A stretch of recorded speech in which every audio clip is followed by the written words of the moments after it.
So hi friends, welcome to Iace. ఈరోజు AP Constable 1 English paper ను discuss చేద్దాం. Question number 1 ఏమి ఇచ్చాడు, డైరెక్షన్ చదువుతాం, right? So given below are 4 jumbled sentences. Select the option that gives their correct order. Jumbled sentences. Jumbled sentences అంటే తెలుసు కదా, rearrangement of sentences. ఏంటది? Rearrangement of sentences. సో ఒక పాయింట్ అయితే గుర్తుపెట్టుకోండి, రైట్? ఇవి ఎలా రీఅరేంజ్ చేయాలి? ABCD ఉన్నాయి కదా, లేదా జంబుల్డ్ సెంటెన్సెస్ కాన్సెప్ట్ లేదా రీఅరేంజ్మెంట్ ఆఫ్ సెంటెన్సెస్ అన్న ఒకటే కదా. ఈ కాన్సెప్ట్ ఏంటి అంటే ఇది ఒక మీనింగ్ఫుల్ పారాగ్రాఫ్ గా ఉండాలి. అంటే మీరు రీఅరేంజ్ చేసినవి మీనింగ్ఫుల్ పారాగ్రాఫ్ గా ఉండాలి.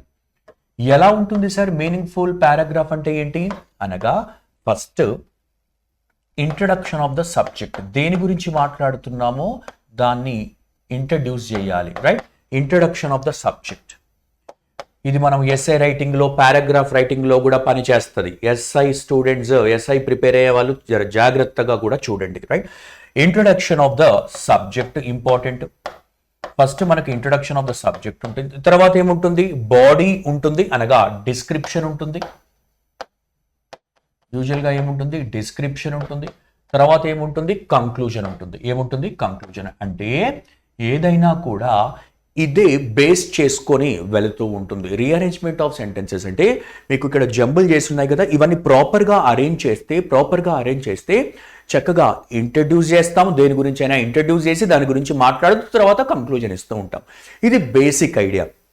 మరి ఇంత చెప్పినంత ఈజీగా ఉంటుంది అంటే ప్రాక్టీస్ చేస్తూ కొన్ని ఎక్స్పీరియన్స్ అవుతూ ఉంటారు.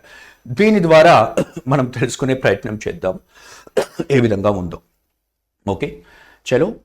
That sort of pollution. Which sort of pollution? అలాంటి పొల్యూషన్ అంట. ఎలాంటి పొల్యూషనో తెలియదు, రైట్? మరి ఇక్కడ దాట్ సార్ట్ అంటున్నాడు, ఎటువంటి రకమైన పొల్యూషన్ అనేది తెలియదు. అంటే ఇంకేదైనా సెంటెన్స్ లో అలాంటి పొల్యూషన్ గురించి మాట్లాడాలి, చూద్దాము. మరి which is also wide spread. Also అంటున్నాడు, రైట్? ఆల్సో అన్నా కూడా ఏంటి, దానికి ముందు ఇంకొక సెంటెన్స్ ఉండాలి. ఆల్సో అంటున్నాడు కూడా, రైట్? ఇప్పుడు నేను అన్నాను I also go to institute, అంటే ఇంకెవడో కూడా ఇన్స్టిట్యూట్కి పోవాలి కదా. అంటే ఇప్పుడు నేను చెప్పే విషయం ఇంకోటి కూడా చెయ్యాలి. సో కాబట్టి ఇవన్నీ కూడా మైండ్లో పెట్టుకొని ముందుకు వెళ్తూ చదువుతూ అర్థం చేసుకొని ముందుకు వెళ్ళాలి. చూద్దాం. Which is also wide spread in other, right? Of course, other Southeast Asian nations, right? Regularly kills. అంటే ఆ రకమైన పొల్యూషన్. ఇది ఎక్స్ట్రా ఇన్ఫర్మేషన్ అమ్మా. బ్రాకెట్స్ అంటే ఈ కామా తర్వాత మరియు ఇక్కడ వరకు కామాలు ఉన్నాయి కదా, ఇదంతా ఎక్స్ట్రా ఇన్ఫర్మేషన్. మెయిన్ ఇన్ఫర్మేషన్ ఏంటి? ఆ రకమైన పొల్యూషన్ అంట రెగ్యులర్ గా చంపేస్తుందంట. దీన్ని wild life like Wales and turtles that ఇంజెస్ the waste. ఆ వేస్ట్ ను మింగుతుంది కదా, అబ్జార్బ్ చేస్తుంది, తినడము. మరి అటువంటి పొల్యూషన్ అంట ఈ వేల్స్ అండ్ టర్టిల్స్ ను చంపేస్తుంది. ఎన్విరాన్మెంటల్ గ్రూప్స్ హ్యావ్ ట్యాగ్ చేశాయి. అంటే ఏంటి? అతన్ని ట్యాగ్ చేద్దాము అంటారు కదా, అంటే లేబుల్ చేశాయి, మార్క్ చేశాయి, లేబుల్ చేశాయి. So that everybody can see, అందరూ కూడా చూసేలాగా అతనికి ఒక లేబుల్ ఇచ్చేయడము. చలో. Environmental groups have tagged, label చేశాయి. ద ఫిలిప్పైన్స్ ను ట్యాగ్ చేశాయంట. ఎలా? As one of the world's biggest ocean polluters. అంటే ఎన్విరాన్మెంట్ పొల్యూట్ చేసే వాళ్ళు వీళ్ళు చాలా పెద్ద ర్యాంక్ వచ్చేసింది అని ఎన్విరాన్మెంటల్ గ్రూప్స్ ట్యాగ్ చేశాయి, లేబుల్ చేశాయి ఫిలిప్పైన్స్ ను. మరి నెగిటివ్ గానే కదా పొల్యూట్ చేస్తూ ఉన్నారు. దేనికి రీజన్ ఏంటంట? Due to it's Reliance. Reliance అంటే ఏంటమ్మా? డిపెండెన్స్. ఏమంటాము? Dependence. Due to it's dependence on, rely అవుతున్నాం అంటే ఏంటి? డిపెండ్ అవుతున్నాము. అంటే దాని యొక్క రిలయన్స్ దేనిపైన? సింగిల్ యూజ్ ప్లాస్టిక్ యూజ్ పైన డిపెండ్ అవుతున్న కారణంగా ఎన్విరాన్మెంటల్ గ్రూప్ యాక్టివిటీస్ ఏం చేశారు? ఫిలిప్పైన్స్ ను ట్యాగ్ చేశారు. ఆ విధంగా మరి పొల్యూషన్ అనేది ఇక్కడ ఉంది కదా, పొల్యూషన్ అనేది ఇక్కడ ఉంది కాబట్టి బి తర్వాత తప్పకుండా అంతే కదా, ఇక్కడ కూడా పొల్యూషన్ ఉంది, ఇక్కడ కూడా పొల్యూటర్. ఇటువంటి కీవర్డ్స్ తో మ్యాచ్ చేసుకుంటే కొంత ఈజీ అవుతుంది. బి తర్వాత ఏముండాలి? ఏ ఉండాలి. బి తర్వాత ఏ ఎక్కడ ఉందో చూద్దామా, రైట్? బి తర్వాత ఏ లేదు, ఏ తర్వాత బి ఉంది, రైట్? బి తర్వాత సి ఉంది, పోయింది. బి తర్వాత సి ఉంది. అయితే అఫ్ కోర్స్ అంతే కదమ్మా, బి తర్వాత ఏ కాన్సిక్యూటివ్ రావాలి, బి తర్వాత ఏ కాన్సిక్యూటివ్ రావాలి. ఈజీ అయిపోయింది. అంటే ఇటే చూసుకుంటూ కాదు, జస్ట్ అవి చదువుకుంటూ కాదు, ఒకసారి ఆప్షన్స్ కూడా చూసుకోండి. అంటే మీరు అనుకున్న జత ఉంటుంది కదా, ఈ సెంటెన్స్ తర్వాత అదే సెంటెన్స్ రావాలి, ఇది సెంటెన్స్ తర్వాత అదే సెంటెన్స్ రావాలి అన్నప్పుడు ఆ కాన్సిక్యూటివ్ పేరు ఉంటుంది కదా, అంటే ఏ తర్వాత బినో, బి తర్వాత సి, ఇవి టుగెదర్గా ఉండాలి అనే ఆప్షన్ ఒకసారి చూసుకుంటే కూడా ఈజీ అవుతుంది. సో కాబట్టి మరి ఎన్విరాన్మెంటల్ గ్రూప్స్ ఆ pollution, that sort of pollution, అటువంటి సార్ట్ ఆఫ్ పొల్యూషన్ ఏది, సింగిల్ యూజ్ ప్లాస్టిక్ మీద డిపెండ్ అయ్యే pollution regularly kills wildlife like whales etcetera, right. తర్వాత క్రాస్ చెక్ చేద్దాం. ఇన్ ద లేటెస్ట్ కేస్ ఏం జరిగిందంట, మనకు right a whale with 40 kilos, అంతే కదా. ఏలో చెప్పాడు ఏమని, వేల్స్ టర్టిల్స్ చనిపోతున్నాయి. మరి అక్కడ ఇంట్రడ్యూస్ చేసిన తర్వాతనే కదా వేల్ చనిపోయింది అంటున్నాము. With 40 kilos of plastic trash, ఆ వేస్ట్ అనేది కదా, ప్లాస్టిక్ ట్రాష్ అనేది వేస్టే కదా, ఇక్కడ వేస్ట్ అనేది చెప్పాడు, మళ్ళీ దీంట్లో మాట్లాడుతున్నాడు దాని తర్వాత. So in its stomach died on Saturday in southern Philippines where it was stranded అంటే ఏంటమ్మా, దీనికి రెండు మీనింగ్స్ ఉన్నాయి. స్ట్రాండెడ్ అంటే రాసుకోండి, స్ట్రాండెడ్ అయి ఉన్నారు. మొన్న లాక్డౌన్ వచ్చినప్పుడు జనాలంతా స్ట్రాండెడ్ అయి ఉన్నారు అంటే దిక్కుతోచని స్థితి. ఎలాంటిది, వెళ్ళడానికి వెహికల్స్ లేవు, అంటే ఎక్కడో చిక్కుకొని పోవడం. తెలుగులో స్ట్రాండెడ్ అంటే ఏమంటారు, చిక్కుకొని పోవడము, అంటే ఎటువంటి వెహికల్, ఎటువంటి రవాణా సౌకర్యం లేకుండా అలానే ఒకే చోట ఉండిపోవడాన్ని ఏమంటారు, స్ట్రాండెడ్ అంటారు, right. To be left without means of travel, without means of travel, travel means ఏమీ లేకుండా అలానే ఉండిపోవడము, రైట్, అలానే ఉండిపోవడము. To be left without means of ట్రావెల్కి అంటే చిక్కుకొని పోవడం అనేది సింపుల్గా చెప్పేయండి. ఇంకొక అర్థం కూడా ఉంది దీన్ని అంటే హోమోనిమ్ అంటారు. ఒకే పదానికి రెండు విభిన్న అర్థాలు ఉండడము. మరి ఇంకొక అర్థం ఏంటి, ఇక్కడ రాస్తున్నాను చూడండి, ఇదొకటి. ఇంకొకటి ఏంటమ్మా, గ్రౌండెడ్ అని అర్థం. అంటే grounded on a sea shore అని చెప్పొచ్చు. సీ షోర్ అంటే ఏదైనా మనం బోట్ ఉంటుంది, ఆ బోట్ గ్రౌండ్గా వదిలేసి వెళ్తారు కదా, ఆ బోట్ కానీ ఏదైనా క్రియేచర్ కానీ ఏదైనా ఎనిమల్ కానీ గ్రౌండ్ మీదకి వచ్చి ఉండడము. మరి ఇక్కడ అదే మీనింగ్తో తీసుకున్నాడు. ఏంటి, వేర్ ఇట్ వాస్ అంటే ఏంటి, వేల్ అనేది స్ట్రాండెడ్ డేర్లియర్ అంటే ఆ నది తీరానికి కొట్టుకొచ్చింది, ఆ గ్రౌండ్ పైన ఉంటుంది. మరి ఆ విధంగా మరి తర్వాత ఏంటి, ఇన్ థాయిలాండ్ ఆల్సో, మరి ఇక్కడ ఒక ఇన్సిడెంట్ ఇచ్చాడు. థాయిలాండ్ ఆల్సో ఏం జరిగింది, whale died last year after swallowing more than 80 plastic bags.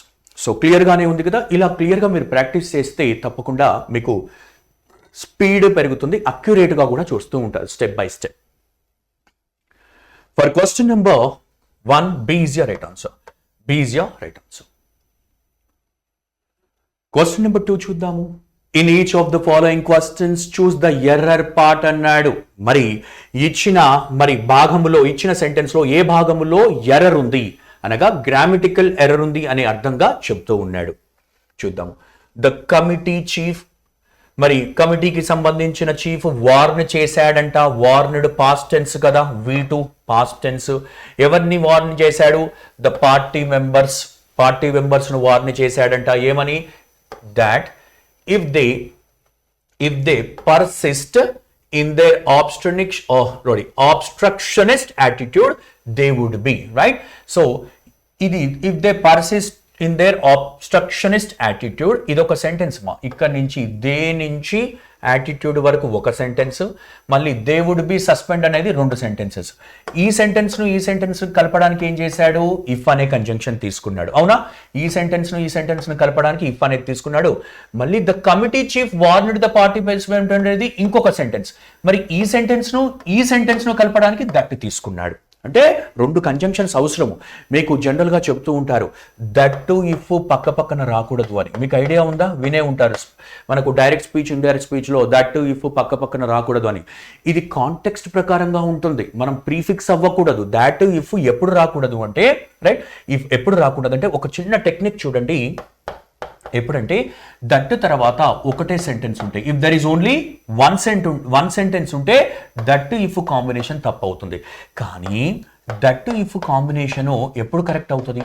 Chance ఎప్పుడు ఉంది అంటే సబ్జెక్ట్ ప్లస్ వర్బ్, మళ్ళీ సబ్జెక్ట్ ప్లస్ వర్బ్, మళ్ళీ అఫ్ కోర్స్ ఇక్కడ కూడా ఒక సబ్జెక్ట్ ప్లస్ వర్బ్. ఇది క్లాస్ రూమ్లో మనం క్లియర్గా డిస్కస్ చేసుకునే ఉంటాము. సో ఈ విధంగా ఉంటే ఇది హ్యాపీగా చేయొచ్చు. ఓకేనా? రైట్. బట్ ఇఫ్ తర్వాత ఒకటే గుర్తుపెట్టుకోండి, ఇఫ్ తర్వాత ఒకటే సెంటెన్స్ ఉందనుకోండి, ఇఫ్ తర్వాత ఒకటే సెంటెన్స్ అంటే సబ్జెక్ట్ వరకు గల ఒకటే సెంటెన్స్ ఉందనుకోండి, దట్ ఇఫ్ పాసిబుల్ కాదు. కానీ ఇఫ్ తర్వాత రెండు సెంటెన్సెస్ వచ్చేస్తాయి. ఇఫ్ తర్వాత, ఎందుకంటే ఇది కండిషన్ కదా, ఇదేంటి కండిషన్ కదా, ఈ కండిషన్ ఫుల్ఫిల్ అయితేనే ఇది అవుతుంది. అప్పుడు ఈ రెండు సెంటెన్సెస్కు ఇఫ్ తీసుకుంటుంది, మళ్ళీ ఈ సెంటెన్స్ను ఈ కంప్లీట్ సెంటెన్స్ను జాయిన్ చేయడానికి దట్ తీసుకుంటుంది. అది లాజిక్ ఇక్కడ. ఓకే, ఇది మనము డైరెక్ట్ స్పీచ్ ఇండైరెక్ట్ స్పీచ్లో క్లియర్గా తెలుసుకుంటాము. ఓకే, చలో ఇంతవరకు ఓకే ఉంది, బాగానే ఉంది. మరి ఎవరైతే పొరపాటు పడుతున్నారో దట్ ఇఫ్ పక్కన రాకూడదు కదా, అలా బ్లైండ్గా వెళ్ళడానికి లేదు, కాంటెక్స్ట్ చదివి చక్కగా అర్థం చేసుకోవాలి. ఇఫ్ దే పర్సిస్ట్ అన్నాడు, మీరు ఒకటి గుర్తుపెట్టుకోండి, వార్నడ్ అనేది ఏ టెన్స్ అమ్మా? పాస్ట్ టెన్స్ కదా. మరి పాస్ట్ టెన్స్ ఉంటే ఇటువైపు కూడా ఏముండాలి? పాస్ట్ టెన్సే ఉండాలి. పర్సిస్ట్ కాదు చెప్పాలి, పర్సిస్టెడ్. ఎందుకో ఇటు పాస్ట్ టెన్స్ ఉంది కాబట్టి. అంటే మనకు ఒక వాక్యము పాస్ట్ టెన్స్ లో బిగిన్ అవుతే తర్వాత జరిగేది కూడా యూజువల్ గా ఎలా ఉంటుంది? పాస్ట్ టెన్సే ఉంటుంది. Unless it is a scientific fact, it is a scientific fact కాకపోతే తప్పితే ఇది పాస్ట్ టెన్స్ ఉంటే తర్వాత వచ్చే ఇన్ఫర్మేషన్ కూడా పాస్ట్ టెన్సే ఉండాలి. ఏ టెన్స్ ఉండాలి? Past tense. అది సైంటిఫిక్ ఫ్యాక్ట్ అనుకోండి, ఇది పాస్ట్ టెన్స్ ఉన్నా అది ప్రెసెంట్ టెన్స్ ఉండొచ్చు, నథింగ్ నో. ఇది కూడా డైరెక్ట్ స్పీచ్ ఇండైరెక్ట్ స్పీచ్ లో మనం నేర్చుకుంటాం. సో మొత్తానికి మనకు పర్సిస్ట్ ప్లేస్లో ఏముండాలి? Persisted, past tense. సార్ మరి మీనింగ్ ఏమైనా చెప్తారా అంటే కంటిన్యూడ్ అని అర్థం. ఏంటది? కంటిన్యూడ్. పర్సిస్ట్ అవ్వడం అంటే కంటిన్యూ అవుతూ ఉండడం. సార్ మరి ఇంకొక మీనింగ్ కూడా ఉంది కదా, ఆబ్స్ట్రక్షనిస్ట్ యాటిట్యూడ్. అంటే ఆబ్స్ట్రక్షన్ అంటే ఏంటి? నిరోధించడము, ఏదైనా ఆపేస్తుంది అంటే ప్రివెంటింగ్. ఏమంటారు? ప్రివెంట్ చేయడము, ఆపేది, అడ్డంకి. తెలుగులో ఆబ్స్ట్రక్షన్ అంటే ఏంటి? అడ్డంకి. బ్యారియర్ అని కూడా అంటారు కదా, అది. సో మొత్తానికి ఎక్కడ మిస్టేక్ ఉంది అంటే మరి బి పోర్షన్, ఇది ఏ పోర్షన్కు సంబంధించింది? బి అనే పార్ట్కు సంబంధించింది కాబట్టి option B is your right answer.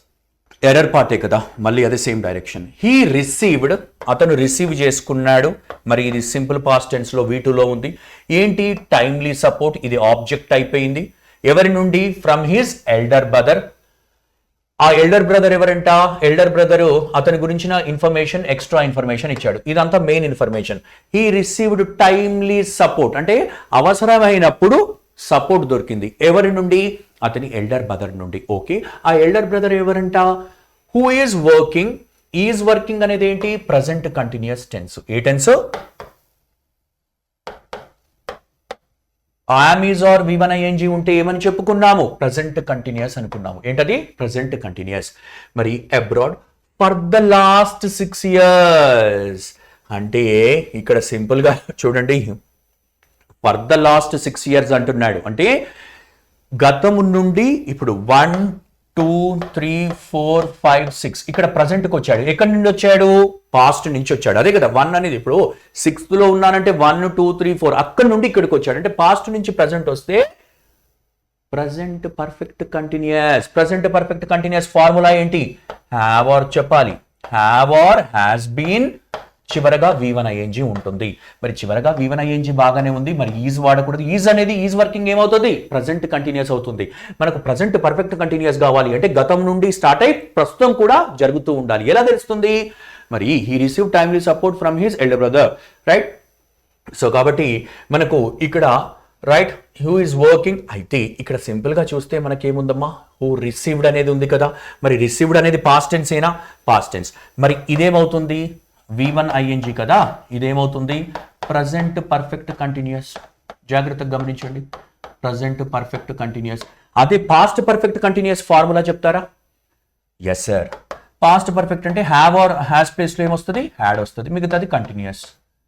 V1 ing. ఓకేనా? V1 ing అంటే మొత్తానికి ఇక్కడ చూడండి, కాంటెక్స్ట్ అంటే ఇది మొత్తం కూడా కాంటెక్స్ట్ మీదనే ఉంది. ఇది బై హార్ట్ చేయడానికి లేదు, చెప్తాను.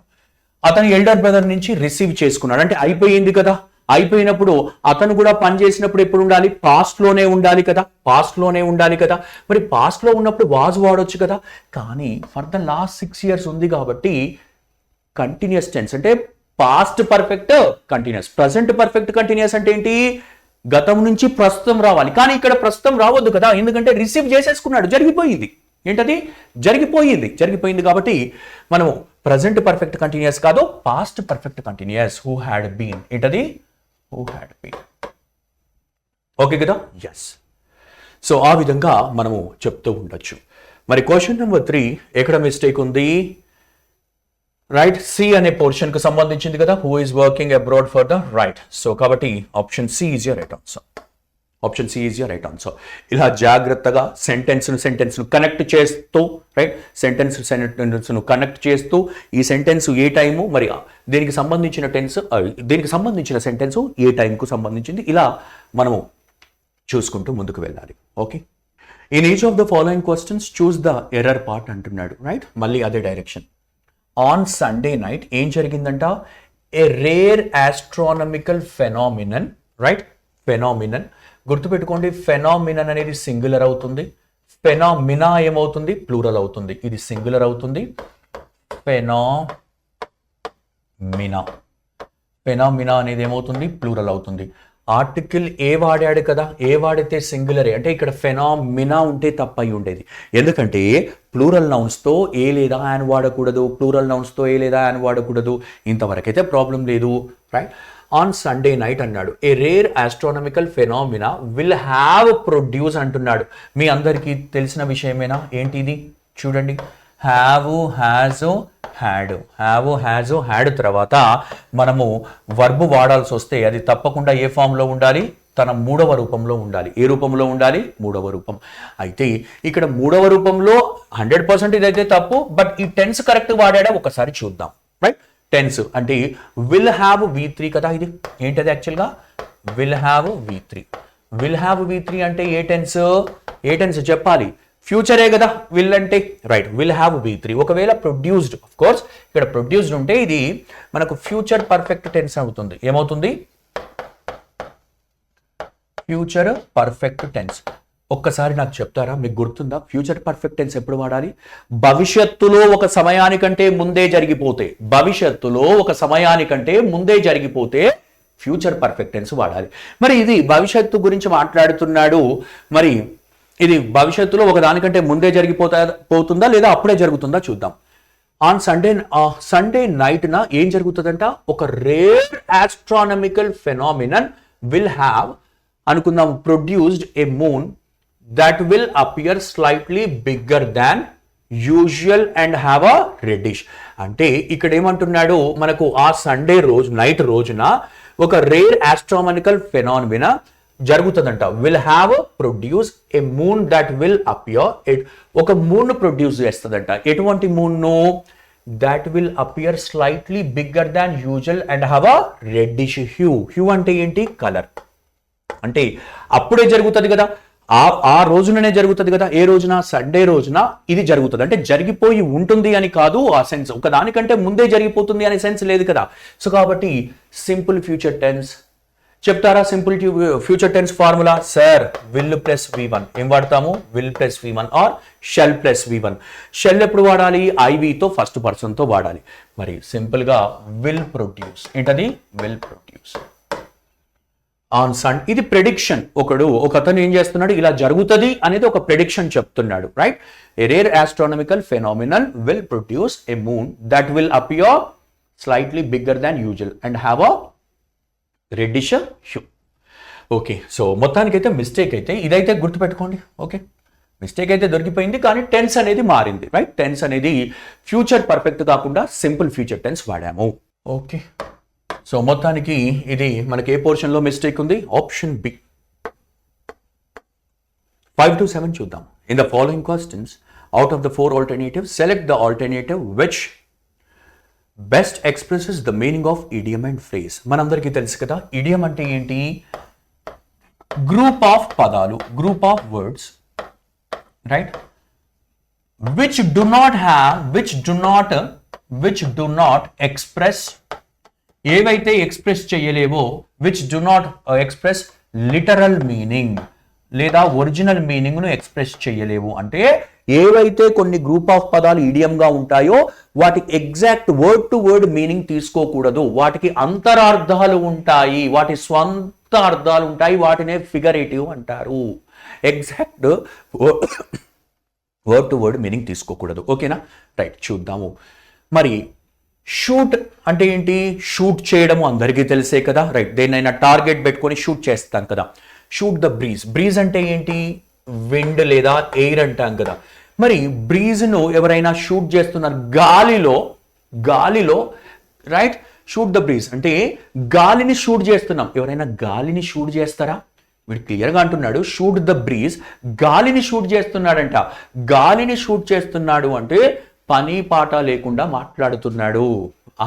అనవసరమైన విషయాలు అంటే ఇంపార్టెంట్ విషయాలు మాట్లాడకుండా జస్ట్ క్యాజువల్గా మాట్లాడుతున్నాడు. ఇలా గుర్తుపెట్టుకుంటారు కదా.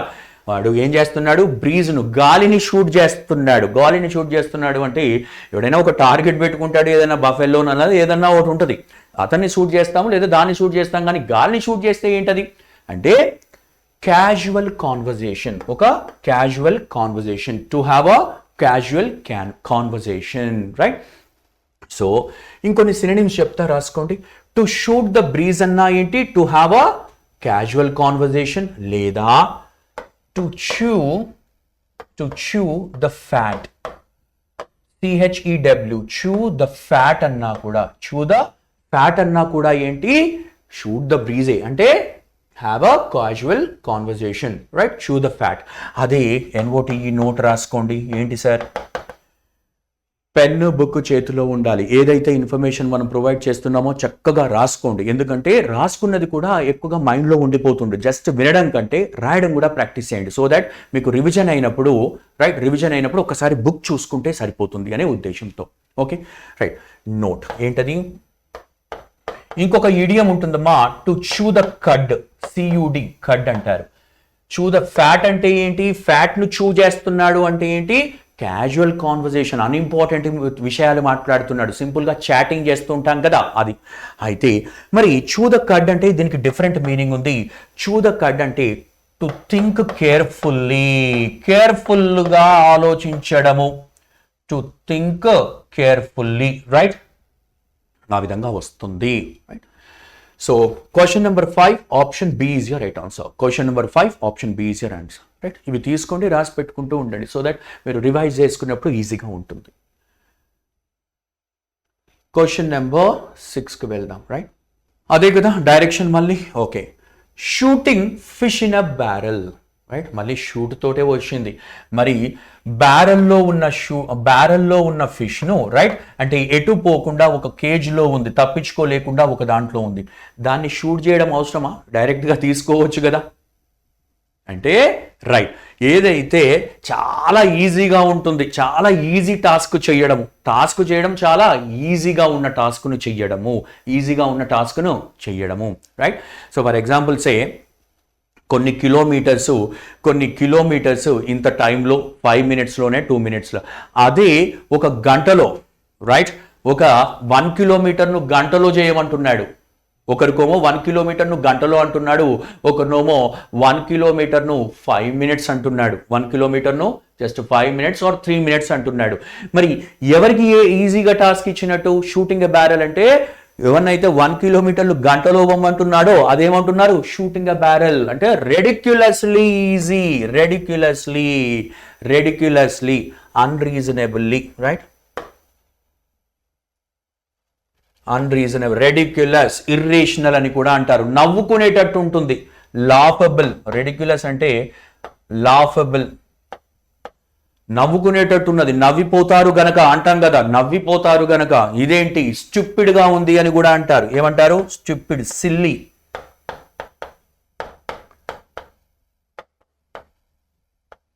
రైట్. సో ఆ విధంగా షూటింగ్ ఇన్ అ బ్యారెల్ అంటారు. Shooting fish in a barrel. మరి ఫిష్ను ఉన్న దాంట్లోని అంటే అంత ఈజీ టాస్క్ను, చాలా ఈజీ టాస్క్ అది, రెడిక్యులస్ ఈజీ ఉంది. దీని ఇంకొన్ని వర్డ్స్ చెప్తాను, ఇక్కడ రాసుకోండి, రైట్.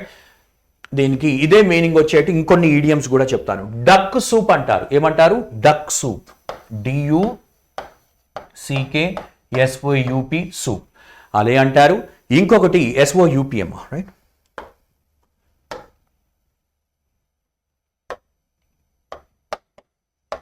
డక్ సూప్ అనొచ్చు, లేదా ఇది ఈ ఈడియంతో కూడా చెప్తారు. ఏ ఈడియము?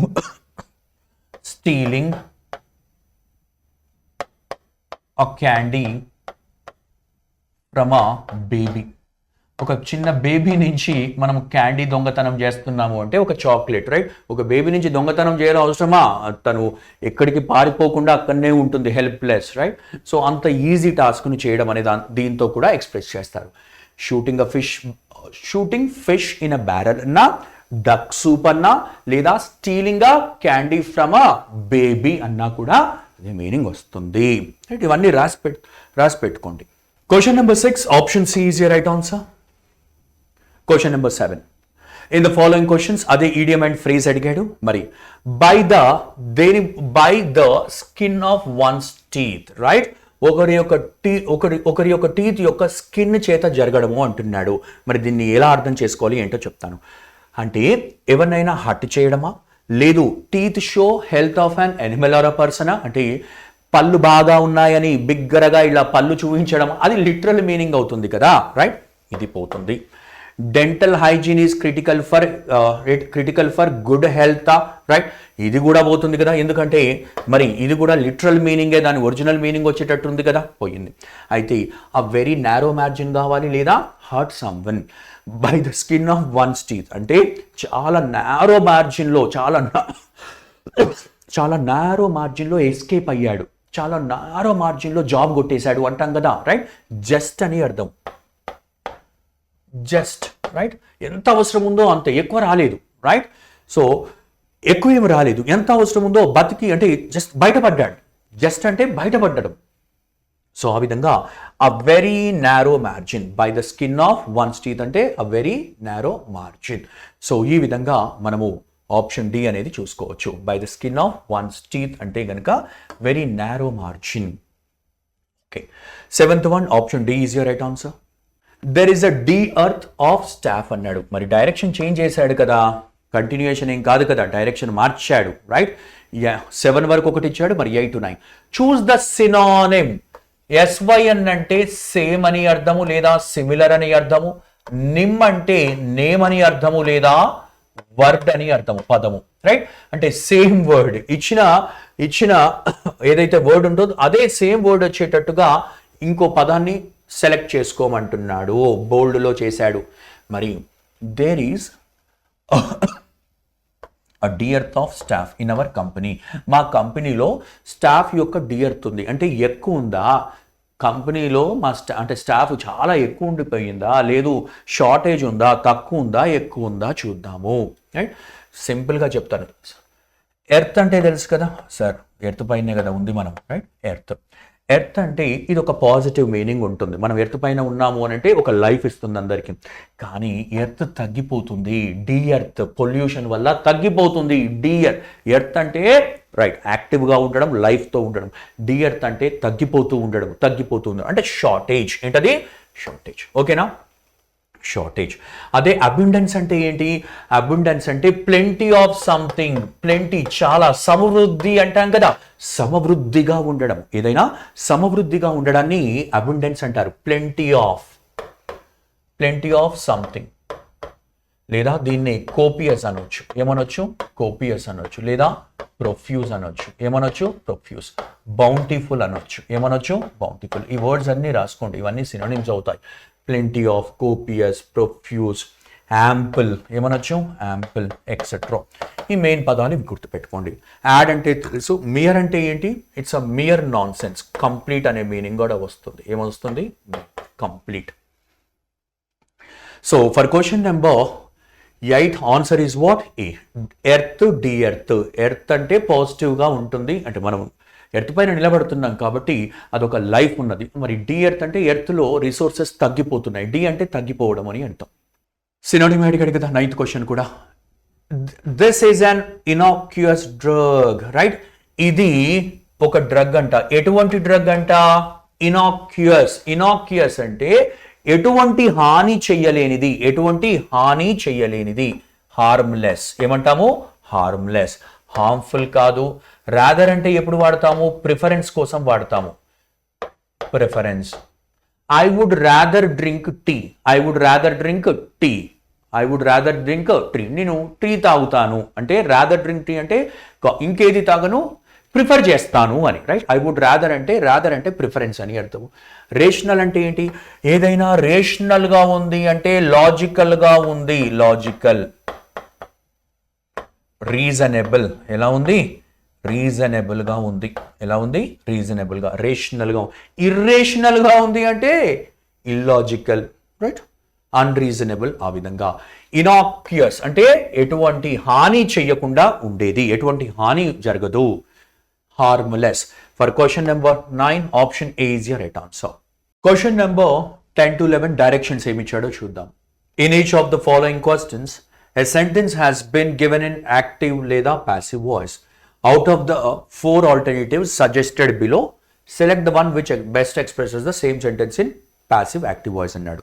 అయితే ఇచ్చిన సెంటెన్స్ యాక్టివ్ ఉంటే ప్యాసివ్ వాయిస్లో కన్వర్ట్ చేయాలి, ప్యాసివ్ ఉంటే యాక్టివ్. ఒకటే గుర్తుపెట్టుకోండి. సార్ ఇచ్చిన సెంటెన్స్ యాక్టివ్ వాయిస్లో ఉందా పాసివ్ వాయిస్లో ఉందా అని ఎలా గుర్తుపెట్టాలి అంటే, యాక్చువల్గా సెంటెన్స్ ఎలా ఉంటుంది కన్స్ట్రక్షన్? సబ్జెక్ట్ వర్బ్ ఆబ్జెక్టే కదా. అయితే ఈ ఆబ్జెక్ట్, ఈ వర్బ్ ఈ ఫామ్లో ఉంటే, ఏ రూపంలో ఉంటే, ఇప్పుడు ఇక్కడ యూజ్ చేసే వర్బ్ మీకు చివరి వర్బ్ V3 ఉండి, ఇది ఫిక్స్ చేసుకోండి, చివరి వర్బ్ V3 ఉండి బీ ఫామ్స్ కూడా కలిపి ఉంటే, అంటే వర్బు ఈ మోడల్లో ఉంటే బి రూపాలు ప్లస్ V3. దీనికి ముందు హెల్పింగ్ వర్బ్స్ ఉండొచ్చు, వీటికి ముందు హెల్పింగ్ వర్బ్స్ ఉండొచ్చు, బట్ లాస్ట్ వర్బ్ V3 ఉండి దానికి ముందు బి రూపాలు. బి రూపాలు ఏంటి మీకు తెలుసా? యామ్ కానీ, ఈజ్ కానీ, ఆర్ కానీ, వాజ్ కానీ, వర్ కానీ, బీ కానీ, బీన్ కానీ, బీయింగ్ కానీ, ఈ 8 పదాల్లో ఏదో ఒక పదం ప్యాసివ్ వాయిస్లో ఉండాల్సిందే.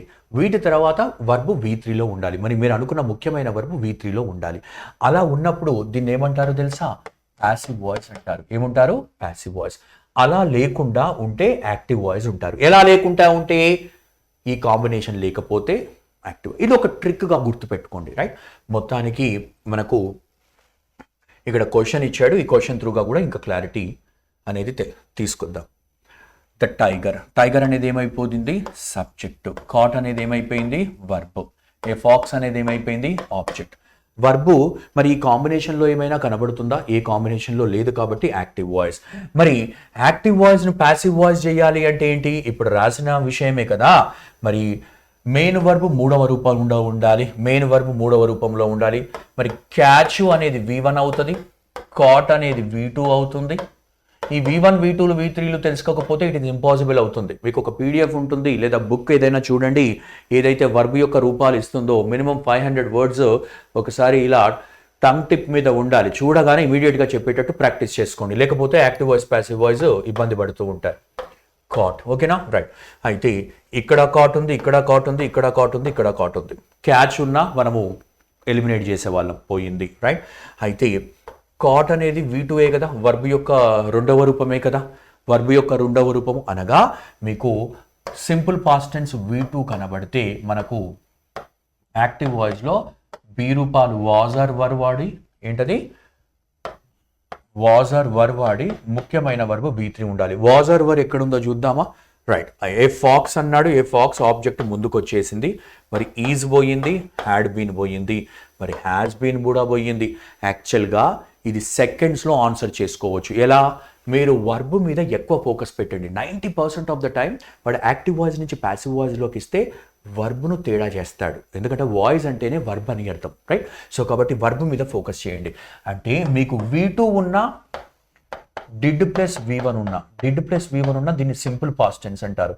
ఇలా యాక్టివ్ వాయిస్లో ఈ వర్బులు ఇలా ఉంటే, V1 ఉంటే ఇది వాజ్ ఆర్ వర్ V3 ఉండాలి. వాజ్ ఆర్ వర్ V3 ఇది ఫిక్స్ అయిపోండి. ఓకేనా? రైట్. సో కాబట్టి మనము a fox was caught by the tiger, right? ఈ వర్బ్ను చూస్తే మనకి, ఎందుకంటే స్పీడ్ కూడా ఇంపార్టెంట్ కదా, అందుకే కీవర్డ్స్ ఏవైతే ఉన్నాయో వాటిని తీసుకోండి. ఒకవేళ the tiger the tiger has caught a fox అంటే a fox has been caught by the tiger. ఇది సింపుల్ పాస్ట్ లో ఉంది. అదే has been ఏంటి? ఏ tense? Present perfect tense. Present perfect tense. So కాబట్టి ఇక్కడ ఇచ్చిన సెంటెన్స్ సింపుల్ పాస్ట్ లో ఉంది. సో మొత్తానికి right answer B is right answer. Next, someone has lit the fire, right? Fire ను లిట్ చేశారు, ఫైర్ ను అంటించారు అని అంటాం కదా. లిట్ చేయడం అంటే ఏంటి? అంటించడము, రైట్? సో ఇక్కడ చూస్తే మరి యాక్టివ్ వాయిస్ లో V2 లేదా డిడ్ ప్లస్ V1 ఉంటే ఇంతకు ముందే చెప్పాను, ప్యాసివ్ వాయిస్ వర్బులో ఏమవుతుంది చెప్పాలి, వాజ్ ఆర్ వర్ అనే బి ఫామ్ రాసి V3 రాయాలి. అదే ఇది సింపుల్ పాస్ట్. ప్రజెంట్ పర్ఫెక్ట్ ఉంటే ఏంటి? హ్యాజ్ ప్లస్ V3 లేదా హ్యావ్ ప్లస్ V3 ఉంటే ఇది మరి హ్యావ్ ఆర్ హ్యాజ్ సబ్జెక్ట్ను బట్టి థర్డ్ పర్సన్ సింగులర్ అయితే హ్యాజ్ వాడండి, రాసి బీన్ ప్లస్ V3 రావాలి. ఏం రావాలి? Been plus V3. మరి ఇక్కడ చూద్దామా బీన్ ప్లస్ V3 అనేది ఎక్కడ ఉందో? సార్ ఒక్కటే సెకండ్లో సరిపోయింది కదా సార్, ఎందుకంటే ఏలో లేదు, బీలో లేదు, డీలో లేదు. చెప్పాను కదా, వర్బును ఫోకస్ చేయండి, రైట్? సో ఈ విధంగా మనము చెబుతూ ఉంటాము. Next question, choose the appropriate preposition. సరైన ప్రిపోజిషన్ను మరి ఫిల్ ఇన్ ద బ్లాంక్లో ఫిల్ చేయమన్నాడు, చూస్ చేసుకోమన్నాడు. What are the main ingredients, right? గుర్తుపెట్టుకోండి, మీకు ఇంగ్రీడియంట్స్ ఉన్న రైట్ ఇంకొన్ని వర్డ్స్ ఇస్తాను, రైట్? వీటితో ఓఎఫ్ ఆఫ్ రావాలి. ఏం రావాలి? ఆఫ్.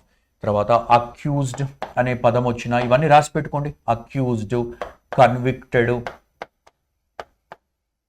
రైట్? అక్యూజ్డ్, డివోటెడ్ రాదు, డివోటెడ్ తో TO2 వస్తుంది. ఇవి ఫిక్స్డ్ అమ్మా, ఇవి మీరు గుర్తుపెట్టుకున్నారంటే ఈజీ. అక్యూజ్డ్, కన్విక్టెడ్, అక్విటెడ్ అంటే వదిలేయడము, కన్విక్టెడ్ అంటే అరెస్ట్ చేయడము, ఆధీనంలోకి తీసుకోవడము. వీటితో తప్పకుండా ఓఎఫ్ ఆఫ్ వస్తుంది. ఏ వస్తుంది? Ingredients of, accused of, convicted of, acquitted of, right? Victim of, guilty of, right? యూజువల్గా మనము ఓఎఫ్ ఆఫ్ అనేది మనము తీసుకుంటూ ఉంటాము, రైట్? సో ఆన్సర్ ఏమవుతుంది? అలానే బీవేర్ ఆఫ్, ఇవన్నీ కూడా ప్రిపోజిషన్స్ లో చెప్పే ఉంటారు కదా. Afraid of, scared of, etcetera, right? ఇవన్నీ కూడా మనము ఆఫ్ తో చూస్తూ ఉంటాము, రైట్? అదే ఇంకొన్ని వర్డ్స్ తీసుకుంటే కంప్లైతో ఏమొస్తుంది? అక్వైంటెడ్ తో ఏమొస్తుంది? కంప్లై విత్, అక్వైంటెడ్ విత్, ఓకేనా? కంప్లై విత్, అక్వైంట్ విత్, ఇవి తప్పకుండా మన క్వశ్చన్ పేపర్ పైన కనబడతాయి. మరి కన్ఫ్యూజ్ అవ్వకుండా ప్రిపోజిషన్స్ అప్రోప్రియేట్ తీసుకోవచ్చు. అదే స్టిక్ టు ఇక్కడనే రాస్తాను, సో దట్ మీరు ఈజీగా ఉంటుంది. స్టిక్ వచ్చినా, అధేర్ వచ్చినా అంటే కట్టుబడి ఉండడం, అధేర్ వచ్చినా TO2 వాడాలి. ఏం వాడాలి? TO2. అదే అబాయిడ్ వస్తే ఇక్కడ రాస్తున్నాను, avoid. We should all abide by the constitution. BY వస్తుంది. ఏమొస్తుంది? BY. ఓకేనా? రైట్, ఇవన్నీ కూడా నోట్ చేసుకోండి. So for question number 2 option C is your right answer. 13 to 14 ఏం అడిగాడు చూద్దాం. In the following questions, a sentence has been given in direct or indirect speech. Out of the 4 alternatives suggested, right? So select the one. Speech based ఇచ్చాడు, right? So మనకి మాత్రం తెలుసు కదా ఏంటంటే ఇది కామాతో సపరేట్ అయిన పార్ట్ను రిపోర్టింగ్ వర్బ్ అంటారు. ఏమంటారు? Reporting verb. అదే మరి ఇన్వర్టెడ్ కామాస్ లో ఉన్నదాన్ని రిపోర్టెడ్ స్పీచ్ అంటారు. ఏమంటారు? Reported speech. ఇవి తెలుసుకోవడం ద్వారా కొంత ఈజీ అయిపోతుంది మనము డైరెక్ట్గా వెళ్ళే కంటే. అయితే ఒక పాయింట్ గుర్తుపెట్టుకోండి, రిపోర్టింగ్ వర్బ్లో ఏదైతే టెన్స్ సింపుల్ పాస్ట్ టెన్స్ ఉంటే ఇండైరెక్ట్ స్పీచ్లో కూడా అదే రిపోర్టింగ్ వర్బ్ సింపుల్ పాస్ట్ టెన్స్లోనే ఉండాలి. వర్బ్ పదం మారుతుంది ఆ మీనింగ్ ప్రకారంగా, కానీ టెన్స్ మారకూడదు. టెన్స్ మారేది ఏంటి అంటే ఇన్వర్టెడ్ కామాస్లో ఉన్న టెన్స్ మారుతుంది. ప్రజెంట్ ఉంటే పాస్ట్ అవుతుంది, పాస్ట్ ఉంటే పాస్ట్ పర్ఫెక్ట్ అవుతుంది, పాస్ట్ పర్ఫెక్ట్ ఉంటే పాస్ట్ పర్ఫెక్ట్గానే ఉంటుంది. కానీ ఇక్కడ రిపోర్టింగ్ వర్బ్ అంటే సింపుల్ ప్రెజెంట్ టెన్స్ ఉంటే సింపుల్ ప్రెజెంట్ టెన్స్, ఏ టెన్స్ ఉంటే అదే టెన్స్ మెయింటైన్ చేయాలి, రైట్? ఎందుకంటే వీటి మీద కూడా క్వశ్చన్స్ వస్తున్నాయి. కాకపోతే ఇక్కడ అన్నిట్లో అదే ఇచ్చాడు. బట్ ఆర్ ఏముండాలమ్మా మనకు? ఆర్ ఏముండాలి? మరి టెన్స్ మారాలి కదా, రైట్? ఆర్ ఉంది పోయింది, రైట్, ఆర్ ఉంది పోయింది, రైట్, ఇక్కడ వర్ ఉంది, ఇక్కడ ఉంది. ఈ ప్రజెంట్ ఏమేన్స్ అవుతుంది, ఆర్కి ఏమవుతుంది, వాజ్ ఆర్ వర్ అవుతుంది, ప్లూరల్ అయితే వర్ వాడుతున్నాం. మరి రెండింటిలో డిఫరెన్స్ ఏంటో చూడండి. ఏ అండ్ బి అనేది ఎలిమినేట్ అయ్యాయా సార్? ఎలిమినేట్ అయ్యాయి, ఎందుకంటే టెన్స్ మారలేదు, యాస్టీస్గా వాడాడు, right. Sara answered the photo, Sara answered ఏమని ఆన్సర్ చేసింది, the photographs were under the drawer. అదే Sara answered that the photographs, that అనేది మనకు కంజంక్షన్గా తీసుకుంటాం, అదే కదా. రెండు పార్ట్లను కలపాలంటే కంజంక్షన్ దాట్ వాడతాం. Question number 13 option D is your right answer. Question number 14 అదే డైరెక్షన్తో కదా, yes. ఏమడిగాడు, is anyone there, right. So ఇది రిపోర్టెడ్ స్పీచ్, ఇది రిపోర్టింగ్ వర్బ్, ఓకేనా, రైట్. ఆస్క్డ్ బాగానే ఉంది. అయితే మనము ఇంటరాగేటివ్ సెంటెన్స్ అయితే దట్ టు హెల్పింగ్ వర్బ్లతో మొదలైతే ఇఫ్ ఆర్ వెదర్ వాడాలి. ఏం వాడాలి, ఇఫ్ ఆర్ వెదర్ వాడి సబ్జెక్ట్ ముందు రాయాలి ఇండైరెక్ట్ స్పీచ్లో, అంతేనా. ఇఫ్ ఆర్ వెదర్ వాడి సబ్జెక్ట్ ముందు రాయాలి, I, we, you, he, she, it etcetera ఇవి ముందు రాయాలి. మరి ఇక్కడ ఇఫ్ ఉంది లేదా ఇక్కడ వెదర్ ఉంది, ఇఫ్ ఉంది, రైట్. సో అయితే ఇక్కడ మరి ఎనీవన్ ఉంది కదా, మరి ఎనీవన్ ఉన్నప్పుడు సమ్వన్ ఎందుకు అంటున్నాడు, రైట్. అయితే ఇక్కడ ఎనీవన్ ఉంది, ఇక్కడ ఎనీవన్ ఉంది, ఇక్కడ ఎనీవన్ ఉంది. తర్వాత మనకు ఎనీవన్ వాస్ బీయింగ్ దేర్. మరి ఇక్కడ వాడు కంటిన్యూస్ ఏమైనా అడిగాడా, కంటిన్యూస్ కాదు కదా, పోయింది, కంటిన్యూస్ పోయింది. సో కాబట్టి అఫ్ కోర్స్ ఏ ఎలాగో వెళ్ళిపోయింది, బి ఎలాగో, ఎందుకంటే ఈజ్ ఎనీవన్ దేర్ అది సింపుల్ ప్రెజెంట్ టెన్స్, ఏ tense, simple present tense. But ఇక్కడ ఏంటి, కంటిన్యూస్కి వెళ్ళాడు, పాస్ట్ బాగానే ఉంది కానీ కంటిన్యూస్ వెళ్ళాడు, కంటిన్యూస్ కదా. Ram asked if anyone was there, if one was, అక్కడ దేర్ ఉందిమా, ఇక్కడేముంది, దేర్ ఉంది, బట్ ఇక్కడేమి ఇచ్చాడు, హియర్ అనేది ఇచ్చాడు, రైట్. అఫ్ కోర్స్ హియర్ దేర్ అవుతుంది, హియర్ మనకు డైరెక్ట్ స్పీచ్లో హియర్ ఉంటే ఏమవుతుంది, ఇండైరెక్ట్ స్పీచ్లో దేర్ అవుతుంది. కానీ ఆల్రెడీ డైరెక్ట్ స్పీచ్లో దేర్ ఉంటే మళ్ళీ హియర్ కాదు, ఏమవుతుంది, దేరే అవుతుంది. సో కాబట్టి మనకు question number 14 option C is your right answer. Question number 14 option C is your right answer. అయితే మనం బ్లైండ్గా వెళ్తాం, ఏంటంటే హియర్ ఉంటే దేర్ ఉండాలి, అయితే అరే దేర్ ఉంటే మళ్ళీ హియర్ ఉండాలి కదా, మరి దేర్ అంటే అక్కడనే అవుతుందమ్మా, రైట్. సో ఓన్లీ హియర్ ఉంటేనే ఏం చేయాలి, దేర్గా కన్వర్ట్ చేయాలి, ఆల్రెడీ దేర్ ఉంటే దేర్గా పెట్టేయాలి. C is your right answer, option C. Next, choose the question tag for the following question అంటున్నాడు. ఓకే, క్వశ్చన్ ట్యాగ్ అంటే తెలుసు కదా, ఒక సెంటెన్స్ చివర ఒక చిన్న క్వశ్చన్, ట్యాగ్ అంటే చిన్నది అని అర్థం కదా, ముడి అంటాము తెలుగులో, రైట్. సో మరి చివరగా ఉండే ఒక చిన్న question, small question question tag అంటారు, రైట్. మనందరికీ తెలుసు సెంటెన్స్ పాజిటివ్గా ఉంటే క్వశ్చన్ ట్యాగు, రైట్, ఈ క్వశ్చన్ ట్యాగు ఎలా ఉండాలి అంటే నెగిటివ్గా ఉండాలి. ఎలా ఉండాలి, నెగిటివ్. మరి నెగిటివ్ క్వశ్చన్ ట్యాగ్ ఫార్ములా ఏంటి, హెల్పింగ్ వర్బ్ ప్లస్ నాట్ను ఒక పదంగా రాస్తాము, తర్వాత సబ్జెక్టులు ఎప్పుడు కూడా ప్రొనౌన్లుగా ఉండాలి, నామవాచకాలుగా ఉండకూడదు, సర్వనామాలుగానే ఉండాలి. ఈ మాత్రం రూల్ అందరికీ తెలుసు, అవునా. అదే ఇది కేస్ నెంబర్ 1. కేస్ నెంబర్ 2 ఏంటి, ఇచ్చిన సెంటెన్స్ నెగిటివ్గా ఉంటే దీని యొక్క క్వశ్చన్ ట్యాగ్ పాజిటివ్గా ఉంటుంది. అంటే ఫార్ములా ఏంటి, హెల్పింగ్ వర్బ్ నాట్ వాడకూడదు, ఎందుకంటే ఆల్రెడీ ఇది నెగిటివ్ కాబట్టి. నాట్ వాడకుండా డైరెక్ట్ సబ్జెక్ట్ ఉండాలి, but make sure that the subject is always a pronoun, right. ఆ విధంగా మనం చూస్తూ ఉంటాము. చూద్దాము మరి హెల్పింగ్ వర్బ్ అనేది ఎక్కడి నుంచి తీసుకొని రావాలి, ఏదైతే పాజిటివ్ ఆర్ నెగిటివ్ సెంటెన్స్లో ఉంటుందో అదే హెల్పింగ్ వర్బ్ను మనము ఇక్కడి నుంచి తీసుకోవాలి, ఇష్టం వచ్చినట్టు తీసుకోవడానికి లేదు. చలో ఒకసారి చూద్దాం. యువర్ మదర్ అనేది సబ్జెక్ట్ అయ్యింది, రైట్. హ్యాడ్ హెల్పింగ్ వర్బ్ అయింది, మెట్ మెయిన్ వర్బ్, నాట్ అనేది యాడ్ వర్బ్ అయ్యింది, హిమ్ అనేది అఫ్ కోర్స్ ఆబ్జెక్ట్ అయిపోయింది, బిఫోర్ ఇంతకు ముందు అని అంటున్నాడు. మరి హ్యాడ్ నాట్ అనేది నెగిటివా పాజిటివా, నెగిటివ్. మరి నెగిటివ్ ఉన్నప్పుడు పాజిటివ్ క్వశ్చన్ ట్యాగ్ రావాలి కదా, మరి హ్యాడ్ ప్లస్ హ్యాడ్ తర్వాత సబ్జెక్ట్ ఏముంది, యువర్ మదర్ అంటే షీయే కదా, హ్యాడ్ షీ, ఏంటది హ్యాడ్ షీ. ఇది కూడా ఫ్రాక్షన్ ఆఫ్ సెకండ్స్లో జరిగిపోతుంది. ఇచ్చిన హెల్పింగ్ వర్బ్ తీశాను, నాట్ ఉంది కాబట్టి నాట్ ఇక్కడ రాయకూడదు, నెగిటివ్ ఉంది కాబట్టి రాయకూడదు. చలో యువర్ మదర్ అనేది ప్రొనౌన్ కేసు ఏమవుతుంది, షీ అవుతుంది. అదే యువర్ ఫాదర్ ఉంటే హీ అయ్యేది. చలో 16 to 20 మనకి ఇచ్చాడు, డైరెక్షన్స్ చదువుదాం. In the following passage some of the words have been left out, each of which is indicated by an alphabet. Find the suitable word from the options against each alphabet and fill up the blanks with appropriate words and to make the paragraph meaningful అన్నాడు. ఇక్కడ fill in the blanks ఇచ్చాడు. ఈ fill in the blanks లో context అంతా చదివి దాని ప్రకారంగా ఆ fill in the blank లో ఏ వర్డ్ రావచ్చు అనేది ఆప్షన్స్ ఇచ్చాడంట. ఆ ఆప్షన్స్గా సెలెక్ట్ చేసుకోమన్నాడు. Okay. A farmer had an old mule.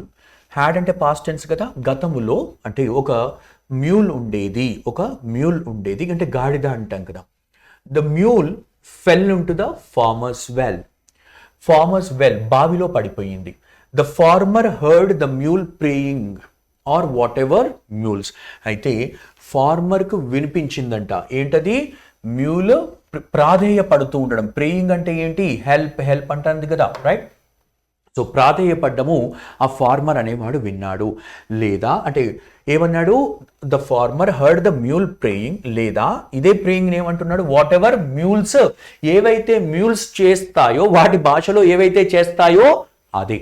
అయితే మీరు ఆప్షన్ ఏం పెట్టారో ఒక్కసారి చూద్దాం. ఆప్షన్స్ ఏమి ఇచ్చాడో చూద్దాం. ఏమన్నాడు? Did past tense. ఏంటది? డిడ్ పాస్ట్ టెన్స్ అవుతుంది. డస్ ప్రజెంట్ టెన్స్, డూ కూడా ప్రజెంట్ టెన్స్, డన్ V3 అవుతుంది. ఓకేనా? రైట్. అయితే నేను ఇమ్మీడియట్గా రైట్ డన్ తీసేస్తాను. ఎందుకంటే ఇది V3 ఫామ్, ఇది V1 ఫామ్ చెప్తాను. V1 ఎస్, V1కు చివర ఎస్ అనే లెటర్. ఇదేంటి? Simple past tense. అయితే దాదాపుగా ఇదే పెట్టుంటారు కదా డిడ్ అనేది. ఎందుకంటే సార్ ఇక్కడ మనకు పాస్ట్ టెన్స్ ఇచ్చారు కదా. హర్డ్ అనేది ఏంటది? హ్యాడ్ అనేది పాస్ట్ టెన్స్ కదా. ఇదంతా పాస్ట్ టెన్స్లో జరిగినప్పుడు ఇది కూడా. కానీ ఇక్కడ ఒక ఇన్ఫర్మేషన్, ఎక్స్ట్రా ఇన్ఫర్మేషన్ చెప్పేటప్పుడు ఆ ఎక్స్ట్రా ఇన్ఫర్మేషన్ ప్రజెంట్ టెన్స్లో కూడా ఉండొచ్చు. Nothing wrong. అర్థమైంది కదా? అంటే ఒక నౌన్కు సంబంధించిన extra information, main information past టెన్స్లో ఉండాలి. కానీ extra information can be in any tense according to the situation. మరి సిచ్యువేషన్ ఏంటో ఒకసారి మనం క్లియర్గా చూద్దాం. ఆర్ వాట్ ఎవర్ మ్యూల్స్ అంటే ఏదైతే మ్యూల్స్ చేస్తాయో, అంటే రెగ్యులర్గా ఎప్పటికీ చేసేదే కదా, ఎప్పటికీ చేసేది కాబట్టి మరి జనరల్ ఇన్ఫర్మేషన్ ఎప్పుడు కూడా simple present tense. Whatever mules are whatever mules. మరి మ్యూల్స్ అనేది ఏంటి? సింగులరా ప్లూరలా? మ్యూల్స్ అనేది మనకు ప్లూరల్. మరి ప్రెజెంట్ టెన్స్లో ఏం రావాలి ఒకసారి చూడండి. రైట్, ప్రెజెంట్ టెన్స్లో ఓకే రైట్, ప్రెజెంట్ టెన్స్లో చూస్తే మనకు ఏం రావాలి? ఆప్షన్స్ ఏమున్నాయో చూద్దాం. డిడ్ ఉంది, మరి పాస్ట్ టెన్స్ పోయింది కదా, రైట్. డస్ అని ఎప్పుడు వాడాలి? Third person singular subject. ఇది క్లాస్ రూమ్ లో వినే ఉంటాం కదా. థర్డ్ పర్సన్ సింగులర్ సబ్జెక్ట్ ఎవరు? హీ, షీ, ఇట్ అనే సింగులర్స్ వస్తాయి. హీ, షీ, ఇట్ అనే ఏకవచనాలు వస్తాయి. కానీ మ్యూల్స్ అని ఇచ్చాం కదా. ఇంతకుముందు ఏముంది? వాట్ ఎవర్ మ్యూల్స్ అనేది బహువచనముతో ఎట్టి పరిస్థితుల్లో వర్బుకు చివర ఎస్ కానీ, ఈఎస్ కానీ, ఐఈఎస్ కానీ వాడకూడదు. బహువచన సబ్జెక్టులతో ప్లూరల్ సబ్జెక్టుతో వర్బుకు చివర ఎస్, ఈఎస్, ఐఈఎస్ ఎప్పుడు కూడా వాడకూడదు. మరి డూ అయిపోయింది. ఏమైపోయింది? Do is your right answer. గుర్తుపెట్టుకుంటామా, డన్ అనేది V3 ఫామ్ కదా. ఎప్పుడైనా గుర్తుపెట్టుకోండి, డన్ అనేది V3 ఫాము. ఇది మెయిన్ సెంటెన్స్లో వాడితే తప్పకుండా హెల్పింగ్ వర్బ్ లేకుండా ఇది రాకూడదు. V3 ఫామ్లు హెల్పింగ్ వర్బ్తోనే వస్తాయి. ఎప్పుడు? మెయిన్ సెంటెన్స్లో ఉన్నప్పుడు. ఎక్స్ట్రా సెంటెన్స్లో అంటే ఈ V3 ఫామ్లు ఒక నౌన్ గురించి ఎక్స్ట్రా ఇన్ఫర్మేషన్ ఇచ్చినప్పుడు డైరెక్ట్ V3తో చెప్పొచ్చు. కానీ ఈ V3 ఫామ్లు లేదా V4 ఫామ్లు కూడా అంతే. ఇది మనం క్లాస్ రూమ్లో చెప్పుకునే ఉంటాం కదా. V3 ఫామ్లు లేదా V4 ఫామ్లు మెయిన్ సెంటెన్స్లో వాడితే తప్పకుండా వీటికి ముందు హెల్పింగ్ వర్బ్ లేకుండా వాడితే ఇది తప్పు అవుతుంది. అదే ఇవి V3 and V4 helping verbs లేకుండా ఎప్పుడు ఉంటాయి అంటే ఇది ఎక్స్ట్రా ఇన్ఫర్మేషన్గా వచ్చినప్పుడు ఇవి అడ్జెక్టివ్లు అవుతాయి, రైట్. ఇవి క్లాస్ రూమ్లో మనం క్లియర్గా డిస్కస్ చేసుకోవచ్చు. సో మొత్తానికి do is your right answer. ఏమవుతుంది? Do is your right answer. Option C కదా 16th question. Yes. So right, whatever mules do when they fall into wells, right. మరి ఇక్కడ కూడా ఫాల్ అనేది ఏంటమ్మా? Simple present టెన్సే కదా. Simple present tense క్లియర్గా ఉంది, రైట్. సో ఇదంతా ఎక్స్ట్రా ఇన్ఫర్మేషన్ కాబట్టి మరి వెల్స్లో ఫాల్ అయినప్పుడు, పడిపోయినప్పుడు అనేది సింపుల్ ప్రెజెంట్ టెన్స్ ఈజీగా ఉంది. Next, after carefully assessing the situation. మరి సిచ్యువేషన్ను మరి కేర్ఫుల్గా ఆలోచించిన తర్వాత ఫార్మర్ ఏం చేశాడు? సింపథైజ్డ్ విత్ ద మ్యూల్. మరి సింపతి చూపించాడు మ్యూల్కు. కానీ సింపతి చూపించాడు మంచిదే, మరి బట్ అంటే ఏదో నెగిటివ్ అవుతున్నట్టే కదా. చూద్దాం. But decided that neither the mule nor the well was worth the trouble of saving. వీడు సేవ్ చేద్దాం అనుకుంటున్నాడు కానీ అక్కడ బావి అంత వర్త్ లేదు, ఆ మ్యూల్ కూడా అంత వర్త్ లేదు సేవ్ చేద్దామంటే అని ఒక ఆలోచన వచ్చింది. రైట్, డిసైడ్ చేశాడు. రైట్, కాబట్టి మరి ఏమనుకున్నాడు, instead he called his neighbours together. కొంతమంది మిత్రులను వాళ్ళను పిలిచాడు. Told them what had happened, చెప్పాడు ఏం జరిగిందో. And enlisted them to help dash dirt to bury the old mule in the well and put him out of his misery. అర్థమైందా? ఆ మ్యూల్ను రక్షించే బదులు ఏం చేద్దామన్నాడు, ఇన్స్టెడ్ ఏం చేద్దాం అనుకున్నాడు, దాన్ని కప్పెడదాం అనుకుంటున్నాడు. కప్పి పెడదాము, ఆ మట్టి కూడా దాని మీద వేసి ఆ వెల్ కూడా అసలు నీళ్లు లేకుండొచ్చు, ఇంకేదైనా ఉండొచ్చు, అది వర్త్ ఏం లేదంటున్నాడు కదా, దాన్ని కప్పి పెడదాము అని డిసైడ్ అయిపోయాడు పాపం. అవునా? చలో, మరి ఇప్పుడు కాంటెక్స్ట్ అర్థం చేసుకోవాలమ్మా. ఎందుకు ఇలా నేను చెప్తున్నానంటే కాంటెక్స్ట్ ఎంత బాగా అర్థమవుతే సెంటెన్స్ నెగిటివ్ వెళ్తుందా పాజిటివ్ వెళ్తుందా అనేది ఒక మనకు ఐడియా వస్తే ఆప్షన్స్ త్రూగా సెలెక్ట్ చేసుకోవడం ఈజీ అవుతుంది. ఏదో టెన్షన్లో మనం చదువుతూ ఉంటే అసలు వాడు ఏం చెప్పబోతున్నాడు కూడా అర్థం కాదు. దాన్ని ఒక ఇంట్రెస్టింగ్గా, అంటే ఒక విషయాన్ని మనం తీసుకోవాలి, అర్థం చేసుకోవాలనే ఉద్దేశంతో ఒక ఇంట్రెస్ట్ పెట్టుకొని చదివితేనే ఇదంతా జరుగుతుంది. ఏదో భయంతో ఏదో ఆన్సర్ చేసి వదిలేస్తాను అంటే కాదు. దాంట్లో వాడు ఏం చెప్పబోతున్నాడు అనేది ఒకసారి చూసుకోవాలి. అలా ఇంట్రెస్ట్ పెట్టుకుంటే తప్పకుండా మీకు ఆ వర్డ్స్ ఆటోమేటిక్గా మీకు మైండ్లోకి వచ్చేస్తాయి. ఒకసారి చూద్దాం. Right, and enlisted them to help dash dirt to bury అన్నాడు. ఆప్షన్స్ ఏమి ఇచ్చాడో చూద్దాం. Right, dash dirt, okay. Haul అన్నాడు. రైట్, దీని మీనింగ్స్ తెలుసుకుందాం కదా. ఎస్, హాల్ అంటే డ్రాగ్ చేయడం. Right, drag. రైట్, డ్రాగ్ అంటే దగ్గరికి తీసుకున్నాము. Overhaul. Right, overhaul చేయడం అంటే మెయింటైన్ చేయడం, సర్వీస్ చేయడం. మాది మెయింటైన్, రాసి పెట్టుకోండి. రైట్, ప్రెస్ చేయడం, స్టోర్ చేయడం, కలెక్ట్ చేయడం. ఒకసారి చూడండి మరి వీడిక్కడ మరి ఏ మీనింగ్ రావాలో ఒకసారి చూడండి. బీకి and enlisted them to help dash dirt అంటే డర్ట్ అంతా దగ్గరికి తీసుకొని రావాలి కదా. ఎందుకు? To bury the old mule. అంతా డర్ట్ అంతా ఒక దగ్గరికి డ్రాగ్ చేయాలి. సో కాబట్టి ఆన్సర్ ఏమవుతుంది మనకు ఈజీగా ఉంది. మీనింగ్స్ తెలిస్తే ఈజీ అయిపోతుంది అని. For question number 17 option A is right answer. Option A is right answer. Next question number 18 అడుగుతాం, చూద్దాం. Okay, right. So initially the old mule was hysterical, but as the farmer and his neighbors continued dash and the dirt hit his back, a thought struck him. First lo మామూలుగా సామరస్యంగానే ఉంది. But as the farmer and his neighbors continued, ఏం continue చేయడము, dash అంటే and the dirt hit his back, a thought struck him. ఒక ఆలోచన వచ్చింది. ఎవరికి? మ్యూల్కే కదా. రైట్, మరి ఇక్కడ ఆప్షన్స్ ఏమి ఇచ్చాడో చూద్దాము. సో ఇక్కడ పెడతాను so that easy. Continued, right, వాచింగ్గా, కంటిన్యూడ్ వాచింగ్గా, వండరింగ్గా, బ్యారింగ్గా, షావలింగ్గా. మరి మీనింగ్స్ ఒకసారి తెలుసుకుందాం కదా. వాచింగ్ అంటే చూడడం, వండరింగ్ అంటే సర్ప్రైజ్ అని అర్థం. రైట్, వండర్ అవుతున్నాం అంటే సర్ప్రైజ్. బ్యారింగ్ అంటే ఏంటి? ఎక్సెప్షన్, వదిలేయడము. ఎక్సెప్షన్, ఎక్సెప్ట్ ఫర్, ఎక్సెప్షన్ లేదా ఎక్సెప్ట్ ఫర్ అంటారు. ఏమంటారు? ఎక్సెప్ట్ ఫర్ అంటారు. అయితే షావలింగ్ అంటే ఏంటి? షావలింగ్ అంటే డిగ్ చేయడం, మట్టిని తవ్వడము. డిగ్ చేయడము, డిగ్గింగ్ అని అంటారు. ఏమంటారు? డిగ్గింగ్ అని అంటారు. మరి ఇక్కడ చూడండి. But as the farmer and his neighbours continue digging and the dirt hit his back a thought. Right, so కంటిన్యూస్గా ఏం చేస్తున్నారు? మట్టిని దవ్వుతున్నారు, తన మీద వేస్తున్నారు, మ్యూల్ పైన వేస్తున్నారు.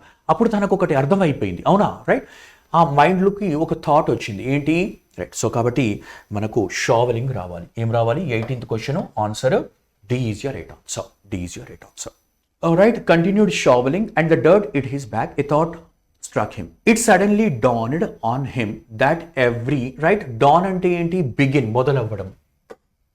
అంటే డే బిగిన్ అవుతుంది కదా. డాన్ అంటే పొద్దున్నే ఒక టైం 6 o'clock ఉంటుంది కదా, డాన్ అంటారు. ఈవినింగ్ డస్క్ అంటారు. At dawn, at dusk. డాన్కు ముందు ఎట్టు వాడాలి, డస్క్కు ముందు ఎట్టు వాడాలి అని మనం తెలుసుకునే ఉన్నాం కదా.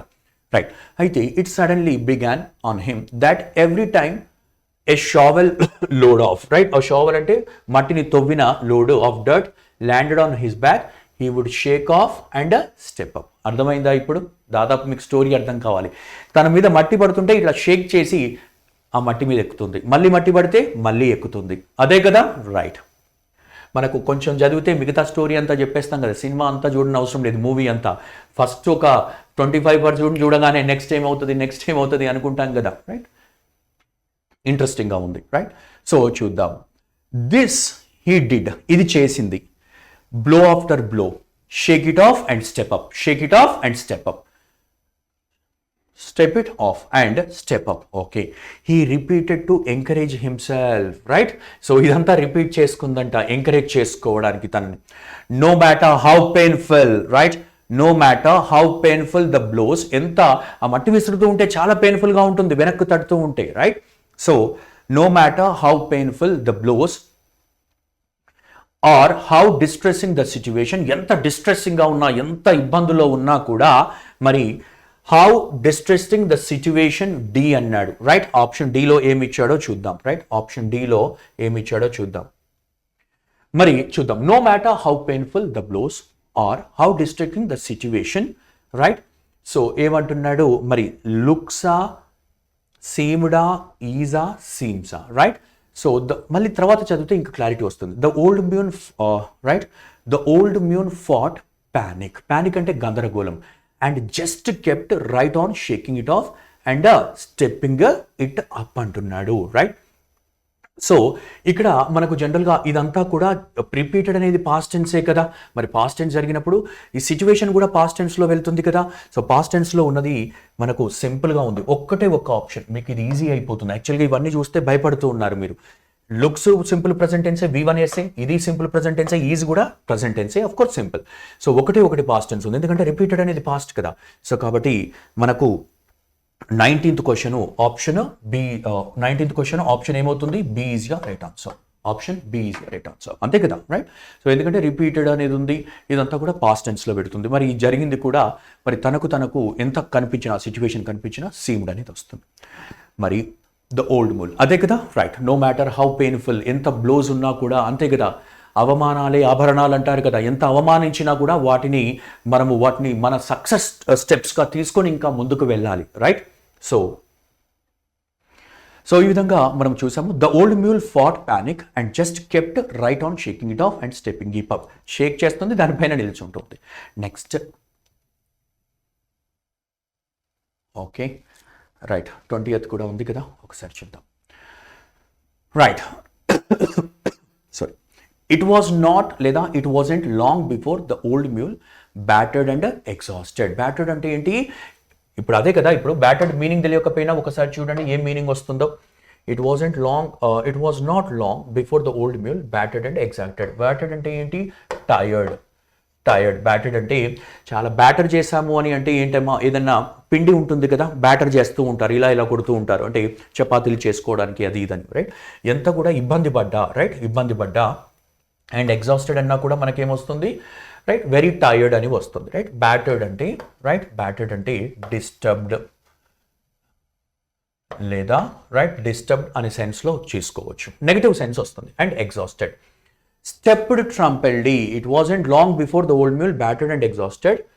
Stepped before trumpedly అంటే victoriously అంటే ఇక్కడ విన్ అయిపోయిందంట, సక్సెస్ఫుల్. ట్రంపెంట్లీ అంటే ఏంటి, సక్సెస్ఫుల్లీ. డాష్ అంటున్నాడు, రైట్. సో ఇక్కడ చూస్తే stepped over the wall, right. So అంటే ఒక పాయింట్ నుంచి ఈ పాయింట్ నుంచి ఇంకో దిశగా వెళ్తున్నాము అంటే ఓవర్ అంటాము, ఏమంటాము, over. Stepped triumphantly over the wall of that well, right. Well ఉంటుంది కదా, ఇక్కడ నుంచి బయటకు వస్తుందంటే ఇది వాల్ అనుకుందాం, ఇందులో నుంచి over. I jumped over the wall అంటాం కదా, అదే ఇది. సో కాబట్టి ఈ అనే దానికి ఆన్సర్ ఏమవుతుంది, C, option C. Of that well అన్నాం. వెల్ అంటే ఆ వెల్కు ఒక గోడ ఉంటుంది కదమ్మా, right. Wall of that well. What seemed like it would bury him actually helped him, all because of the manner in which he handle the adversity. Adversity అంటే ఏంటి, డిఫికల్ట్ సిచ్యువేషన్, అన్ఫేవరబుల్ సిచ్యువేషన్స్.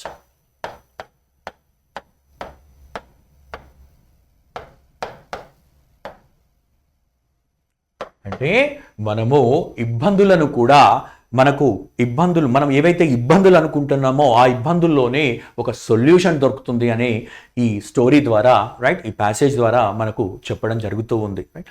మనం కూడా ఎన్ని అడ్డంకులు వచ్చినా కూడా దాంట్లో పాజిటివ్గా కొంత ఏంటి కొంత పాజిటివ్గా ఉంటే రైట్, కొంత పీస్ ఆఫ్ మైండ్తో ఉంటే తప్పకుండా అక్కడనే సొల్యూషన్ దొరుకుతుంది. ఇనిషియల్గా ఇబ్బంది పడుతూ ఉంటాం, వాటిని పునాదులుగా అంటే స్టెప్స్గా తీసుకోవాలి అనేది బాగా ఇచ్చాడు.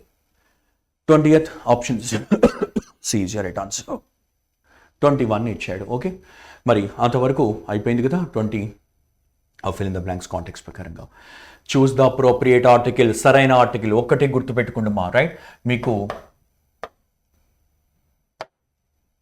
నౌన్కు ముందు ఓన్లీ కనిపించిన, సేమ్ కనిపించిన మనకు ఇక్కడ ఆర్టికల్ ఏం రావాలి, ద రావాలి. ఎందుకంటే ఇవి స్ట్రెస్ చేస్తాయి, నౌన్ స్ట్రెస్ చేస్తున్నాయంటే డెఫినైట్ పర్టికులర్ చేస్తాయి. సో కాబట్టి ఏంటి, the same watch, the same dog, the only bye, the only girl, the only shirt, the only pen, the only institute, అలా. సో కాబట్టి ఈజీ అయిపోయింది కదా, the only person. Next, in each of the following question, a sentence is given. What does the sentence imply? Right? What does the sentence imply? అంటే దీని says indirectly, imply అంటే ఇంతకు ముందు చెప్పాను కదా, to say or to express indirectly. Indirect గా చెప్పడం. Implicit to explicit అంటారు, జాగ్రత్త. ఇంప్లై అంటే, ఎక్స్ప్లిసిట్ అంటే ఏంటి, ఎక్స్ప్లిసిట్. ఇంప్లిసిట్, ఎక్స్ప్లిసిట్ అంటే టు స్టేట్ క్లియర్లీ, క్లియర్గా చెప్పడం. ఎక్స్ప్లిసిట్ అంటే క్లియర్గా, ఏమి హిడెన్ దాపరికం ఉండదు, క్లియర్గా ఉండడం. ఇంప్లై అంటే ఇండైరెక్ట్గా చెప్తుంది, డైరెక్ట్గా కనబడదు కానీ కొంత ఇండైరెక్ట్గా చెప్తూ ఉంటుంది. Right, to state clearly, explicit, ఇలా గుర్తుపెట్టుకోండి. చలో మరి హ్యావ్ అ గుడ్ ట్రిప్, మరి ఆర్డర్ చేస్తున్నామా, రైట్, వాడిని ఏమైనా ఆర్డర్ చేస్తున్నామా అంటే ఎలా అంటాము, close the door, right. So ఇటువంటివి ఆర్డర్స్ అవుతాయి కాదు, మరి హ్యావ్ అ గుడ్ ట్రిప్ కాదు కదా. రిక్వెస్ట్, ప్లీజు కైండ్లీ ఉంటే రిక్వెస్ట్ అవుతుంది. డిమాండ్ అన్న ఆర్డర్ అన్న ఒకటే కదా. హోప్ చేస్తున్నాం మీరు ఒక మంచి ట్రిప్ కలుగు కాక, మీకు ఒక మంచి ట్రిప్ కలుగు కాక అని అంటాం కదా, అంటే hope, you are hoping that, ఆ విధంగా. సో హోప్ వస్తుంది, ఈజీగానే ఉంది కదా, ఎలిమినేట్ చేస్తే ఈజీ అయిపోతుంది. 23, if there is no olive oil try almond oil. ఒక పర్సన్తో అంటున్నాడు, సిచ్యువేషన్ పెట్టుకోండి. ఆలివ్ ఆయిల్ లేకపోతే ఆల్మండ్ ఆయిల్ ట్రై చెయ్యి అంటే సజెషన్ చేస్తున్నాడు కదా. ఆర్డర్ కాదు, రిక్వెస్ట్ అంటే ఇంతకుముందే చెప్పాను, ప్లీజు కైండ్లీ అనేది రావాలి. ఆర్డర్, డిమాండ్ కాదు, సజెషన్. ఏంటది, సజెషన్. మరి 24 to 28 ఏమి ఇచ్చాడో చూద్దాం. Read the passage carefully and choose the best answer to each question out of the 4 alternatives. Right, so మరి ప్యాసేజ్ ఇచ్చాడు, రీడింగ్ కాంప్రిహెన్షన్ ఇది. మరి చక్కగా మొత్తం అంతా క్లియర్గా చదివి మనము దీంట్లో ఉన్న సారాంశం అంటే అతను ఏం చెప్పబోతున్నాడు ఈ రైటరు అనేది చూద్దాం. By refusing to certify, right, మరి రెఫ్యూజ్ చేస్తున్నాడు. దేన్ని రెఫ్యూజ్ చేస్తున్నాడు, ఇరాన్ న్యూక్లియర్ డీల్ను మరి సర్టిఫై చేయడము. మరి ఏంటి, certify the Iran nuclear deal which curbed అంటే డెస్ట్రాయిడ్, కర్బ్డ్ అంటే సర్ప్రెస్డ్, అంతమొందించింది. కర్బ్డ్ అంటే సప్రెస్డ్ లేదా destroyed its nuclear programme in return for lifting global sanctions. US president Donald Trump has put the two, అంటే refuse చేశారు. ఎవరు refuse చేశారు, right, US president Donald Trump has put the 2-year-old pact on dangerous footing. Right, ఆ 2 years old pact అయితే ఏదైతే ఉందో దాన్ని dangerous footing పైన చేశాడు. దీన్ని న్యూక్లియర్ డీల్ను సర్టిఫై చేయడాన్ని రెఫ్యూజ్ చేయడంలో ఇదంతా డేంజరస్ సిచ్యువేషన్కు తీసుకొచ్చాడు. మరి తర్వాత ఏంటి, అండర్ అమెరికన్ లాలో ఏం చెప్తుంది, the administration has to certify that Iran is technically in compliance అంటే ఒబే చేయడం. రైట్, కంప్లయన్స్ అంటే ఒబే చేయడం. ఇన్ ఒబయన్స్ విత్ ద డీల్ అంటే కంప్లయన్స్ అంటే దానికి అగ్రిమెంట్లోనే ఉంది, దానికి అనుకూలంగా ఉంది అని అర్థము. With the deal that was struck between Iran and, మరి ఇరాన్కు మధ్యలో ఇంకా 6 other వరల్డ్ పవర్స్ మధ్యలో అక్కడ స్ట్రక్ అయ్యి ఉంది, ఇంక్లూడింగ్ ద యుఎస్. మరి యుఎస్ కూడా ఇంక్లూడ్ అయ్యింది. మరి ఇదంతా కూడా దేని అండర్లో? అమెరికన్ లా అండర్లో ఇది సర్టిఫై చేయాలంట. ప్రతి 90 డేస్కు, ఎవ్రీ 90 డేస్కు ఇది మనకు సర్టిఫై చేయాలి. Full stop. All other signatories అంటే ఒప్పందంలో ఉన్న వాళ్ళు. సిగ్నేటరీస్ అంటే హూ ఆర్ ఇన్ అగ్రిమెంట్, ఒప్పందంలో ఉన్న వాళ్ళు, as well as the UN, insisting that Iran is fully complying, right? All other signatories as well as ఇది ఇరాన్ అనేది కంప్లీట్గా రూల్స్ ప్రకారంగానే వెళ్తుందని చెప్పేసింది. కానీ ట్రంప్కి ఏంటంటే problem, but mister Trump who had during his election campaign threatened, అతని ఎలక్షన్ క్యాంపెయిన్ చేసేటప్పుడు భయపెట్టించిండంట. ఏంటది? To tear up the deal, ఆ డీల్ను చింపి పడేస్తాను అన్నాడంట. And as president continue to call it the worst agreement in American diplomatic అదొక వర్స్ట్ అగ్రిమెంట్ ఆ హిస్టరీలో అని చెప్పి దాన్ని క్యాంపెయిన్లో చింపేస్తాను, దాన్ని ఇచ్చేస్తాను అని చెప్పాడు. డిస్అవోర్డ్ అనేది ఫిల్ ఇన్ ద బ్లాంక్ ఇచ్చాడు, right? disavowed it days before the next certification was due, right? So చెప్పాడు అనేది వస్తుంది. told ఏమని? days before the next certification was due, right? Full stop. From its early days, his administration has taken a hawkish line towards Iran, right? Towards Iran అనేది కొంత negative impact గా తీసుకుంటున్నాడు. Imposing అంటే ఏంటి? వాళ్ళపైన చార్జ్ చేస్తున్నాడు. Imposing new sanctions అంటే ఏంటి? Taxes, right? ట్యాక్సెస్ ఆన్ ఏంటి? Its missile programmes and joining hands with the regional rivals in West Asia. ఇదంతా కొంత లాంగ్ ప్యాసేజ్గా ఉంది, ఎందుకంటే మనకు జనరల్గా ఇటువంటి సార్ ఇంత టఫ్ వస్తాయా అని మనం చెప్పకూడదు, కానీ అంటే రావు అని మనం అయితే చెప్పకూడదు, ఎక్స్పెక్ట్ చేయలేం కదా, రైట్? ఎందుకంటే మనకు మీ అందరికీ తెలుసు ఈ కానిస్టేబుల్ అండ్ SI పేపర్స్ ఎలా ఉంటాయి అంటే మనం అసలు వీటిని ప్రెడిక్ట్ కూడా చేయలేము. ఇలా చాలా ఈజీగా వస్తాయి అని చెప్పలేం, రైట్? ఒకసారి మనకు ఖచ్చితంగా IAS లెవెల్లో ఇచ్చాడు, IPS లెవెల్లో, సివిల్ సర్వీసెస్ పేపర్లో లెవెల్లో ఇచ్చాడు. అందుకే జాగ్రత్తగా ప్రతిదీ కూడా ఒకసారి చూస్తే మనకు కూడా, ఎందుకంటే మీకు టఫ్గా ఉంది అంటే అందరికి కూడా టఫ్గా ఉండాలి కదా, రైట్? ఎస్. మరి ఉన్న దాంట్లో మనం కొంత మినిమం ఇన్ఫర్మేషన్ తీసుకొని దాంతో ఎలా వెళ్తామో చూడండి. Imposing new situations sanctions on missile programmes and etcetera అన్నాడు. సో మొత్తానికి మనకు అర్థమైంది ఏంటి అంటే ఇది ఒక అగ్రిమెంట్, రైట్? ఒక అగ్రిమెంట్లో మరి ఆ దేశాలన్నీ కలిపి ఉన్నాయి. ఇతను మరి దానికి అగేనెస్ట్గా వెళ్తున్నారు. ఇతను అంటే ఎవరు? ట్రంప్. మరి కొన్ని ఆన్సర్స్ చేయగలుగుతున్నామా లేదా ఒకసారి చూద్దాం. క్వశ్చన్ నెంబర్ 24 చూద్దాం, రైట్? మరి ఇక్కడ in how many days the Republican controlled Congress has to decide whether sanctions should be reimposed or not. అంటే ఆ ట్యాక్సెస్ రీఇంపోజ్ చేయాలా లేదా అనేది మరి ఎన్ని రోజుల్లో, మరి హౌ మెనీ డేస్ అంటున్నాడు కదా, ఎన్ని రోజుల్లో డిసైడ్ చేయాలి అంటున్నాడు. క్లియర్గా ఉంది ఇక్కడ చూడండి. The Republican controlled Congress now has 60 days to decide whether sanctions should be reimposed. Direct question. B is your right answer. For question number 24, B is your right answer. Next. Question number 25. In the given passage, which deal has been talked about prominently, right? Primarily, prominently ante importantly, right? Significantly leda importantly.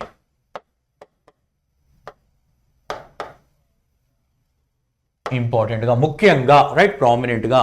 In the passage, which deal has been talked about prominently, right? అదే కదా, American nuclear డీలా, ఏషియనా, నన్నా, Iran nuclear delay కదా. Starting నుంచి అసలు థీమే దీని గురించి ఈజీగానే ఉంది. 25A. ఇది చక్కగా చదివినప్పుడు మనకు ఈ విధంగా ముందుకు వెళ్ళొచ్చు. అకార్డింగ్ టు ద ప్యాసేజ్ ప్రకారంగా which is the correct statement అంటున్నాడు. మరి అమెరికన్ ప్రెసిడెంట్ ఏమన్నాడు? కరెక్ట్ స్టేట్మెంట్ ఐడెంటిఫై చేయమన్నాడు. చూద్దాం. American president advocated nuclear disarmament, right? So ఇది రాంగ్ స్టేట్మెంట్. అడ్వకేట్ చేశాడా న్యూక్లియర్ డిజార్మమెంట్ అనేది? కాదు కదా. Only UN supported. UN మాత్రమే సపోర్ట్ చేసిందంట, ఇది కాదు కదా. ఆల్ అదర్ సిగ్నేటరీస్, ఇంతకుముందు గుర్తుంది కదా, సిగ్నేటరీస్ అంటే ఏమన్నాను? ఎవరైతే అగ్రిమెంట్లో ఉన్నారో all other signatories as well as the UN insisted that Iran is fully complying to the nuclear deal. Which is the correct statement ante? C is your right answer. C is your right. Direct questions unnai, direct questions. What does nonetheless mean in the given passage? What does nonetheless? మరి ఇక్కడ చూడండి, nonetheless the damage Mr. Trump's decision has done. Nonetheless అంటే ఏది ఏమైనప్పటికీ, however అన్నా, right, ఇక్కడ కొన్ని points రాసుకోండి మీరు. however అన్నా, BUT బట్ అన్నా, రైట్, nonetheless అన్నా, ఇవన్నీ ఒకటే మీనింగ్ వస్తుంది, రైట్, ఒకటే మీనింగ్ ను కన్వే చేస్తాయి, రైట్. అది మినహాయింపు అనగా ఇన్ స్పైట్ ఆఫ్ దాట్ అంటే ఇన్ స్పైట్ ఆఫ్ దాట్, ఏది అది అలా అయినప్పటికీ కూడా, ఏది ఏమైనప్పటికీ అనే మీనింగ్ వస్తుంది. కాబట్టి nonetheless అంటే ఏంటి, in spite of that. Never happening అంటే ఎప్పటికీ జరగంది. అదే నాట్ అవైలబుల్, ఆల్మోస్ట్ నథింగ్ అనేది కూడా నెగిటివ్ సెన్స్ వస్తుంది. ఒకటే గుర్తుపెట్టుకోండి, ఈ nonetheless కానీ, హవెవర్ కానీ, బట్ కానీ, ఇన్ స్పైట్ ఆఫ్ దట్ కానీ, ఇవి ఆర్ యూజ్డ్, ఈ సెంటెన్స్ ఒకసారి చూడండి, నేను ఏం రాస్తున్నా, are used to join negative ideas, two negative ideas, right? So when I say negative ideas, contradictory ideas అంటే ఒకదానికొకటి కాంట్రడిక్టరీ ఉంటుంది, కాంట్రడిక్టరీ ఐడియాస్. ఎలా, చిన్న ఎగ్జాంపుల్ ఇస్తాను. In spite of, right, I worked hard, in spite of that I failed. I worked hard, in spite of that I failed. అంటే worked hard అనేది ఏంటి, worked hard అనేది మనకు పాజిటివ్, ఫెయిల్ అవ్వడం ఏంటి, నెగిటివ్. అంటే ఒకదానికొకటి విరుద్ధంగా ఉన్నాయి కదా, ఇన్ స్పైట్ ఆఫ్ దాట్ అనేది అప్పుడు వాడతాం. దో, ఆల్ దో, ఈవెన్ దో తో కూడా వాడొచ్చు. ఇది మనకు ప్రెపోజిషన్ అనే కాన్సెప్ట్ అండ్ కంజంక్షన్ అనే కాన్సెప్ట్ లో నేర్చుకుంటాం. Okay, right. nonetheless అంటే in spite of that. D is your right answer. Question number 28. What is the synonym? Synonym అంటే అందరికీ తెలుసు కదా, సిమిలర్ వర్డ్. మరి ఇచ్చిన పదానికి డిజఅవోవ్డ్ అన్నాడు. డిజఅవోవ్డ్ అంటే నాట్ టు సపోర్ట్, సపోర్ట్ చేయకుండా ఉండడం, నాట్ టు సపోర్ట్ అంటే క్రిటిసైజ్ చేయడము, సపోర్ట్ చేయకుండా ఏం చేయడము, క్రిటిసైజ్ చేయడము అని వస్తుంది. స్కోల్డ్, ఇదే మీనింగ్ ఎక్కడ ఉంది అంటే రెప్యూడియేటెడ్. ఏంటది, రెప్యూడియేటెడ్. అదే మనకు ఆన్సర్ సినోనిమ్ అవుతుంది. అదే రెపుగ్నాంట్ అంటే, రెపుగ్నాంట్ అంటే అసహ్యకరమైన, అసహ్యం వేస్తుంది అంటాం కదా, అసహ్యంగా అనగా రెపుగ్నాంట్, అసహ్యకరంగా. అబోరెంట్ అని కూడా అంటారు. ఏమంటారు, అబోర్ అని కూడా అంటారు, రైట్. డిస్టేస్ట్ఫుల్గా ఉంది, అబోరెంట్, రైట్. సో వెరీ హేట్రెడ్, ద్వేషించేటట్టు, అసహ్యకరంగా ఉంది అని కూడా మనం చెప్పొచ్చు. ఓకే, నెక్స్ట్ ఆబ్నాక్షియస్ అంటే అనుకూలంగా లేకపోవడము, అన్ప్లజెంట్, అన్ప్లజెంట్గా ఉండడం. ఏంటది, అన్ప్లజెంట్. ఆబ్నాక్షియస్ అంటే అన్ప్లజెంట్గా ఉండడం, అన్ప్లజెంట్గా ఉండడం. అమ్యూనిటీస్ అంటే ఏంటి, అమ్యూనిటీస్ అంటే ఫెసిలిటీస్. ఏంటది, ఫెసిలిటీస్. మనకు ఫెసిలిటీస్ ప్రొవైడ్ చేస్తారు కదా, వాటిని అమ్యూనిటీస్ అంటారు, రైట్. ఏదైనా అపార్ట్మెంట్లో ఏదైనా ఫ్లాట్ తీసుకునేటప్పుడు ఈ అమ్యూనిటీస్ బాగా ఉన్నాయా అంటే ఫెసిలిటీస్ అని. ఏంటది, ఫెసిలిటీస్. స్విమ్మింగ్ పూల్ ఉంటుంది, దాని గురించి ఒక ప్లే ఏరియా ఉంటుంది, ఇవన్నీ కూడా అమ్యూనిటీస్ అంటే ఫెసిలిటీస్. సో మొత్తానికి repudiated is your right answer. Question number 29 ఏమి ఇచ్చాడో చూద్దాం. Select the antonym. ఆపోజిట్ అడిగాడు, రైట్. ఆపోజిట్ అడిగాడు, యాంటోనిమ్, రైట్. So tender. యాక్చువల్గా టెండర్ మీనింగ్ ఏంటి అంటే, రైట్, టెండర్ మీనింగ్ ఏంటి అంటే సాఫ్ట్గా ఉండడము లేదా జెంటిల్గా ఉండడము. మరి సాఫ్ట్, జెంటిల్ అనేది వీటి సినానిమ్స్ అవుతాయి. మృదువుగా ఉండడం, చాలా టెండర్గా ఉంది అంటాము, టెండర్గా ఉంది, తినడానికి చాలా ఈజీగా ఉంటుంది, అటువంటివి చాలా సాఫ్ట్గా ఉన్నవి అని అంటాం కదా, రైట్. వామ్ అంటే రిలేషనే లేదు, వామ్ అనేది వెచ్చగా ఉండడం, రిలేషనే లేదు. ఆపోజిట్ ఏమవుతుంది, రఫ్ అవుతుంది. ఏమవుతుంది, రఫ్గా ఉండడము. ఆపోజిట్ అడిగాడు కదా, ఈజీగానే ఉంది. Select the word. 30th మళ్ళీ డైరెక్షన్ చేంజ్ చేశాడు. Select the word which means the same as the group of words అన్నాడు, రైట్. ఇచ్చిన గ్రూప్ ఆఫ్ వర్డ్స్ గానే ఏదైనా పదం ఉందా అని అడిగాడు, రైట్. వన్ వర్డ్ సబ్స్టిట్యూషన్ గా చూస్తాం. A person without a settled home, ఏదైతే పర్సన్ ఒక సెటిల్డ్ హోమ్ లేకుండా లేదా రెగ్యులర్ వర్క్ లేకుండా, హూ వాండర్స్ అంటే హూ రోమ్స్. వాండర్ అంటే ఏంటి, రోమ్ చేయడం, తిరిగేవాడు. Who roams from place to place and lives by begging, అడుక్కుంటూ అంటే భిక్షాటన చేస్తూ అటు ఇటు తిరుగుతూ ఉంటాడు, ఒక సెటిల్డ్ హోమ్ లేకుండా. వాగ్రెంట్ అంటారు. ఏమంటారు, వాగ్రెంట్. అదే మైగ్రెంట్ అంటే ఏంటి, మైగ్రెంట్ అంటే ఏంటి, ట్రాంట్ అంటే ఏంటి, ఇటనరెంట్ ఏంటి, ఇవన్నీ మీనింగ్స్ ఇప్పుడు తెలుసుకుందాం.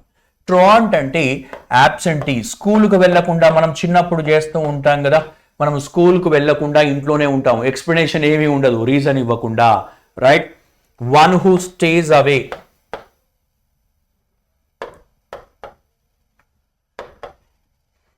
ఫ్రమ్ స్కూల్, రైట్, స్కూల్కు వెళ్లకుండా ఉంటాడు వితౌట్ ప్రాపర్ ఎక్స్ప్లెనేషన్, ఎటువంటి ఎక్స్ప్లెనేషన్ లేకుండా కూడా మరి స్కూల్కు యాబ్సెంట్ అవుతాడు కదా, యాబ్సెంటీ అని కూడా అంటారు. ఇటినరెంట్ ఏంటి, one who moves, one who travels లేదా moves from one place to another, one place to another, ఇటినరెంట్.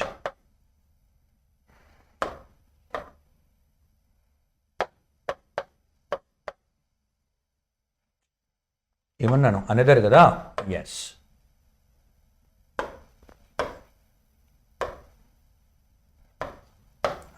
Another place, అదే ఇటినరెంట్ అంటారు, ఒక ట్రావెలర్. అదే మైగ్రెంట్ అంటే కూడా వన్ హూ, మైగ్రెంట్ వర్కర్స్ అని విన్నారా, వినే ఉంటారు కదా. మైగ్రెంట్ వర్కర్స్ అంటే ఏంటి, వేరే వలస, తెలుగులో చెప్పాలి అంటే వలస వెళ్ళే వాళ్ళు. వలస ఎందుకు వెళ్తారు, ఇతర ప్రదేశంలో పని చేసుకోవడానికి, అక్కడ వర్క్ చేసుకోవడానికి. one who travels or one who goes to another place, అంటే వన్ ప్లేస్ ను వదిలిపెట్టి ఇంకా వేరే ఇతర place, to work there, right, అక్కడ పని చేయడానికి మైగ్రెంట్ వర్కర్స్ అంటారు. Okay, right. మొత్తానికి 30th క్వశ్చన్ ఏంటండి, B is your right answer. So ఈ విధంగా మనము 30 క్వశ్చన్స్ కంప్లీట్ చేసుకున్నాము, right. So yes, all the best and thank you.